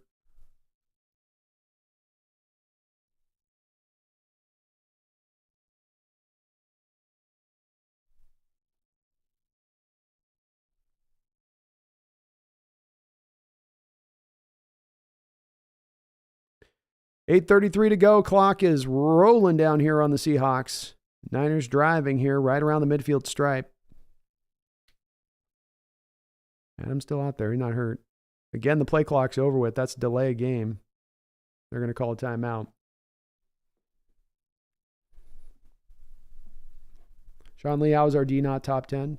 I don't know. It's the question that you would hope more reporters in the local area to ask, and I think more people are asking. Why is this defense better? McCaffrey, 14 carries, 142 yards. He didn't stop the run, Brock Purdy, 18 and 26, 341 yards. The one interception you got came on a receiver not running the right route and tipping the ball up to your player. That and the Julian Love causing the fumble after Brandon Ayuk had a 40, 50-yard catch. That's all you've really been able to do defensively well. And, that we're going to be almost, league worst defense is what we're on track to be at this point, or darn near close to. There's way more talent on this defense than that. It shouldn't be at this stage of things. 3rd down and 7. Purdy drops back to throw. Surveying the landscape. Nice job in coverage by Mike Jackson and not get away there from the receiver. Good job there by Mike. Big play. 4th down. Hawks defense does their job. Not pretty, but they get it done. And that is to force this punt, and give the Hawks offense a chance here. Good job by Mike. Arm was a little drapey there. Before the ball came in. But the officials don't call it. So thank goodness for that. Half Daddy Lyle, let's do a DK Sluggo route. I love it, man. Love it. All right, here's the punt. 4th and 7. Driven back, and that'll go into the end zone. Looks like, Mark, you're feeling the double move too? I like it. Yeah. Let's get a little bit of, let's attack a little bit of those aggressive corners.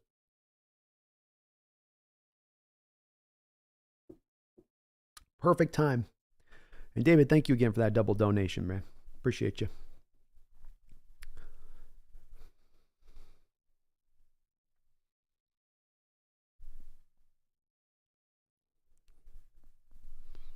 Are we really going to run another 10-yard fly sweep play one time in a game against the Niners and it works and then not go back to it again? They're trolling me at this point with that, right? We're getting trolled on that, right? 1st and 10. Drew and shotgun. Pitch play wide here to Kenneth Walker. Walker back inside. A little bit of space to work with. Boy, he's not had much of that today to work with, and he gets himself a 12, 13-yard gain. 1st down. Seahawks.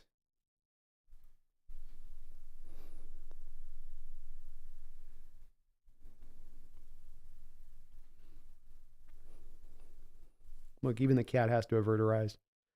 1st and 10. Lock shotgun. Dropping back to throw here.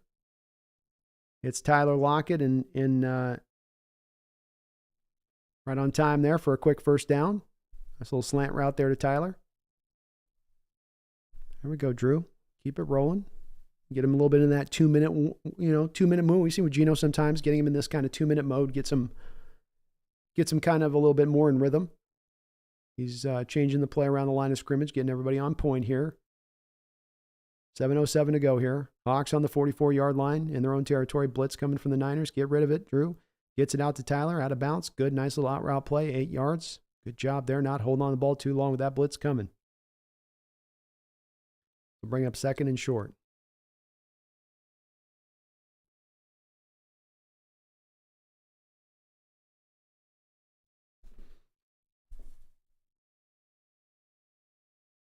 Second and 2 here. Seahawks just on the Niners side of the football field.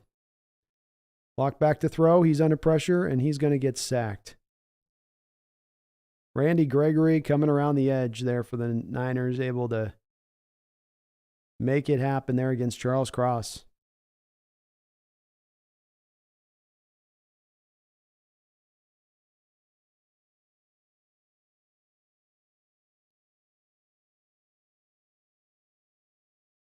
All right, Drew, you got 2 down territory here. Try to get the first if you can, but if you need to just get it within at least a point where you can get to making it makeable. Do not want to get to a 4th and 10 with this. And they're going to throw a little bubble screen out. So just exactly what Waldron's thinking there is, let me give me a quick 5 and 6 because I don't know my pass protection can hold on for a long developing play at this point. 4th down.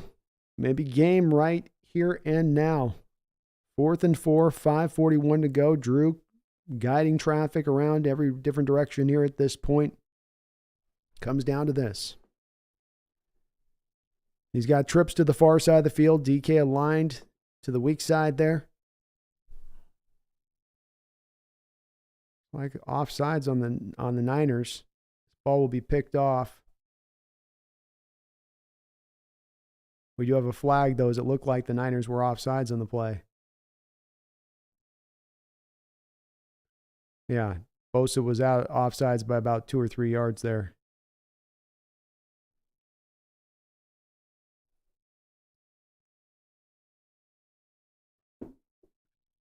Hopefully they don't call face mask on DK and offset this. I'm wondering if the officials are discussing that right now. Because otherwise, what's there to talk about? He's obviously offsides, but I think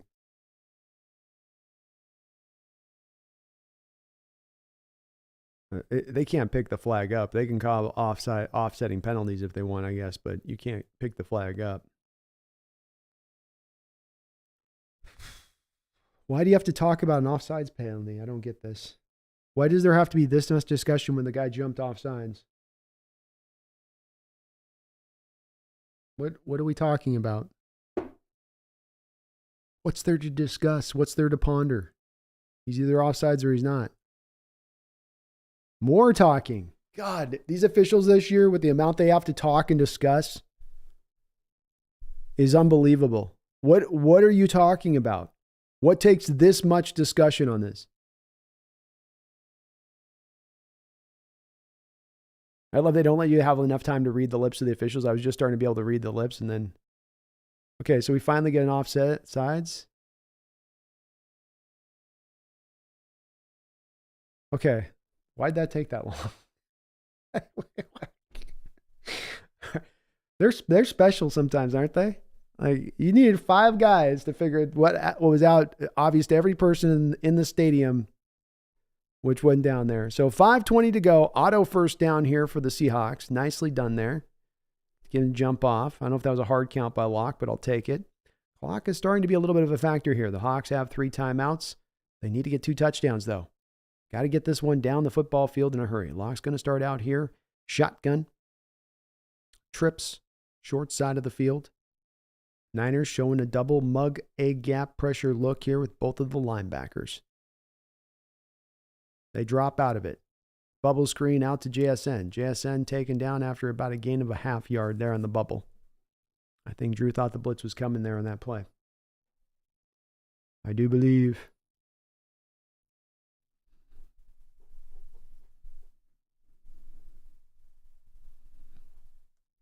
Second and 9. Clock tick, tick, tick, tick, ticking. Drew drops back to throw. He's looking. Back over to Walker. Walker trying to get through, trying to keep his feet. Niners able to tackle him. Niners do such a good job of tackling. You know, you make a catch, you get the ball, you're not going to stay on your feet, and Walker comes up a little bit limping after that play. They just so technically and fundamentally good in that respect. You really do see the keen difference of it between the two teams in a game like this. 4:23 to go here now. 3rd down and 6 for the Seattle Seahawks.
Thanks for letting me know on the mic. Sorry, got the mic back.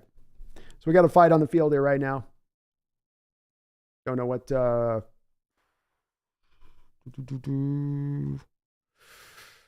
So Locke got hit on the arm on that fourth down throw, picked off.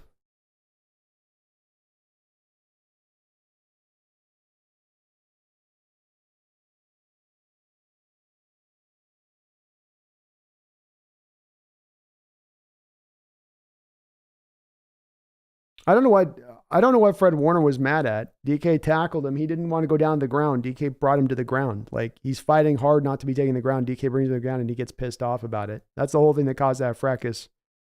I don't really care at it one way or the other, but like, what Fred Warner gets pissed about that initially, that's his whole thing there with it yeah.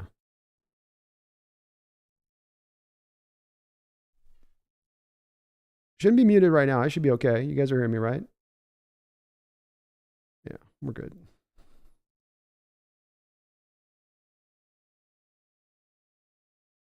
It doesn't make a difference on a play like this. The game was going to be over anyway. They got the interception. The interception was going to stand. They're going to come out of this dress trying to figure out all the back and forth on the penalties.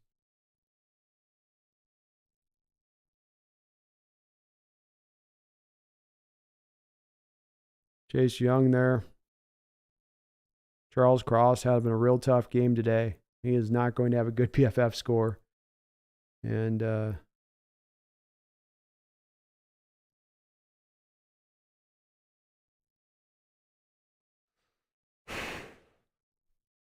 yeah, Chase Young for peanuts is all that it cost the Niners. Look how our edge has looked since then too.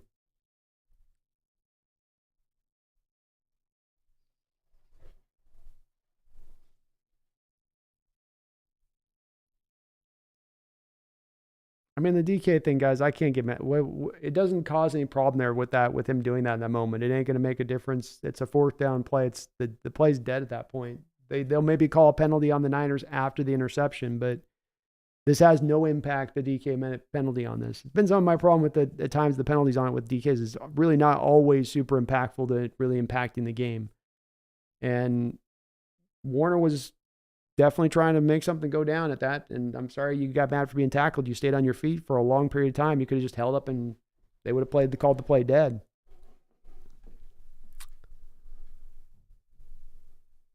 Yeah, Warner pushed DK. It's like, we got so many, as I always say with this kind of stuff, there's so many problems in this game to come away from, to even start with it being at even DK to begin with. Like, no, we got other bigger issues here, at play.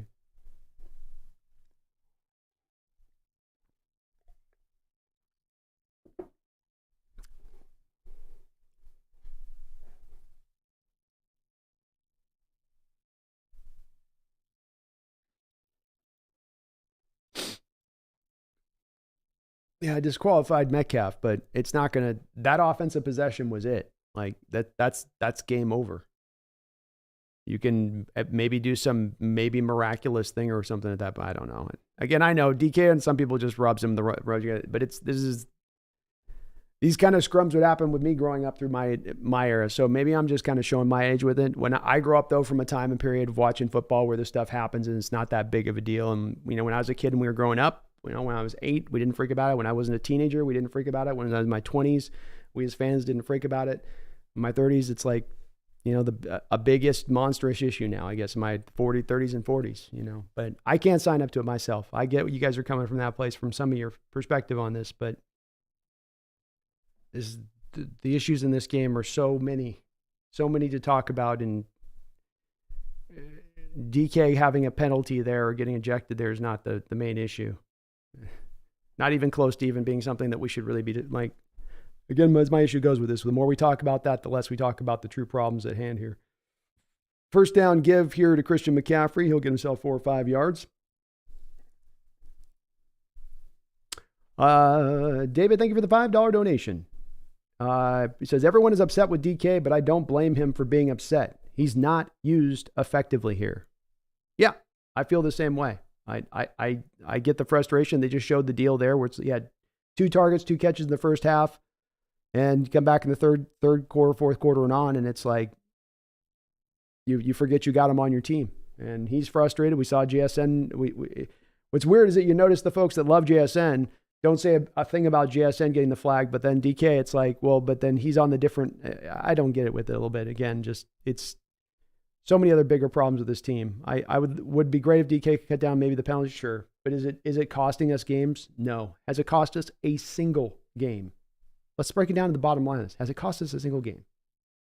No. You can't mention one game where it's cost us.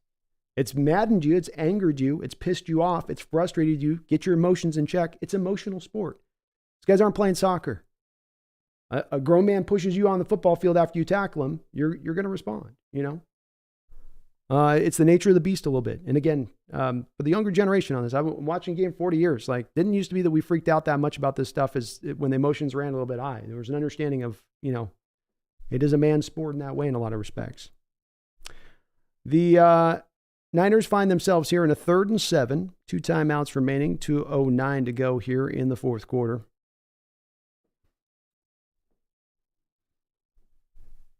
Purdy dropping back to throw. He's going to let this rip up over the top. Easily completes the pass to George Kittle. Kittle still on his feet after the catch. That play right there is what we should be talking about. That's the issue. That's the problem. Wide open holes in your zone. Before we ever get to anything with DK, let's start with this. Let's hammer this. How do we fix this? That's the problem to me at the head of this. David with another $5 donation. Thank you, David. Everyone's upset with DK, but I don't blame him for being upset. He's not used effectively here. Well, thank you. I think I read that. My bad. But yeah, I'm with DK on this. I don't really care about this stuff. There's a place where it really ends up hurting us and harming us, and I can see that, then great. If you had a lot of other things cleaned up and this thing was standing out more egregiously, maybe we'd concentrate on it, but you can't cover. You got Brock Purdy throwing for 368 yards in this game, while Christian McCaffrey ran for 145 on only 16 carries. There's our issue. There's our problem. There's the thing that's right now, emergency, needing to be corrected immediately. Right here, you know. Right on here. But well said, David. Eaglet Snupper, thank you for the $2 donation. DK and JSN are the only ones that care on offense. That's why I like it too. I like the fire. I like the passion. I wish some more people on defense had that same kind of passion and fire that they were bringing with it on their side of it. Maybe we'd be able to get some more stops from time to time. Well said, Eaglet. It's part of the reason I don't get mad about it is I have sometimes some wondering about some of the players on this team if they're giving it all, if they're doing everything they can. And I don't with those two guys. Certainly don't with DK. But there's a lot of other guys I can point to where I'm like, I don't know about that one. I'm not sure on that one. Addis the Gamer, thank you for the $2 donation. Ain't DK's fault. All the 12s would be mad too. Yeah. I like that he cares. I like he's frustrated. Could he get a little bit more in check? Sure. Is it a big issue? Is it anywhere near a big issue right now compared to so many other problems on this team? You know, we got forest fires everywhere and we're looking at a little like dumpster fire over here. And we're like, look at the dumpster fire. That's the thing look at the forest fires surrounding us in 360-degree peripherals. That's our issue right now. We'll deal with the dumpster fire after we can get to the forest fires. But thank you, Eaglet. I appreciate you for that. Jordan with the $2 donation says, people that cry about DK when we had Sherman. Yeah, I know. It's a weird dichotomy, Jordan. That's what I'm talking about, where it's like, this is kind of a new thing. This standard of being held on DK, of him, you know, people wanting him to be, you know, everything clean and don't get any penalties and be just toe the line. And it's like, we've had some of our greatest success with some of the most wildest cats that you'd ever find out there, and their willingness to lean into their emotions and play with a high amount of emotionality. And you're right, Sherman. You're right, Jordan. Sherman was just one of those guys. That's for sure. Inside handoff here to running back Jordan there for the Niners. He's going to get about 7 or 8 yards. Robert Charles, thank you for gifting a membership to have a great day. Robert Charles just gifted you a membership. I appreciate you doing that, Robert. That's very kind of you. Very, very kind of you. Appreciate you for that. And yeah, Jordan, I didn't cry about it when Sherman here is. I'm not going to cry about it when DK is here. I don't think that it's a net negative to us, this guy and what they're doing on the team. And there's a lot of guys that are net negatives right now rolling on this team. So as I say with DK, I look at him as part of the solution, not part of the problem. but I understand that there are some of those that feel differently, that's for sure. This clock's going to get closer to winding down here. Hawks might call their final timeout here as they're able to stop the back for a short 1-yard gain. They'll bring up a third and short now. Thank you, Jordan, for all your donations today, and well said on your part.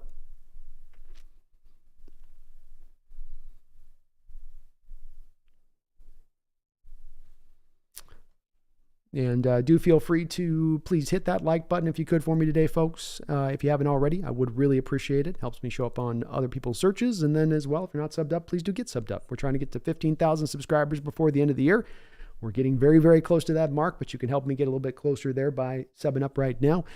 And as well, I have pinned at the top of the chat section a link to the post-game Bleacher Report. I will be going immediately over there following the game, and we will be doing a little half-hour breakdown here of this game and breaking down exactly why the Hawks lost, though I'm sure many of you already understand. But we're going to do a little bit more breakdown, look into some of the things in this game, and try to get some takeaways from it. So do please download that app. If you click that link there at the top, if you've got the app downloaded, it will take you directly to the stream itself that I'll be pushing, that we'll be doing.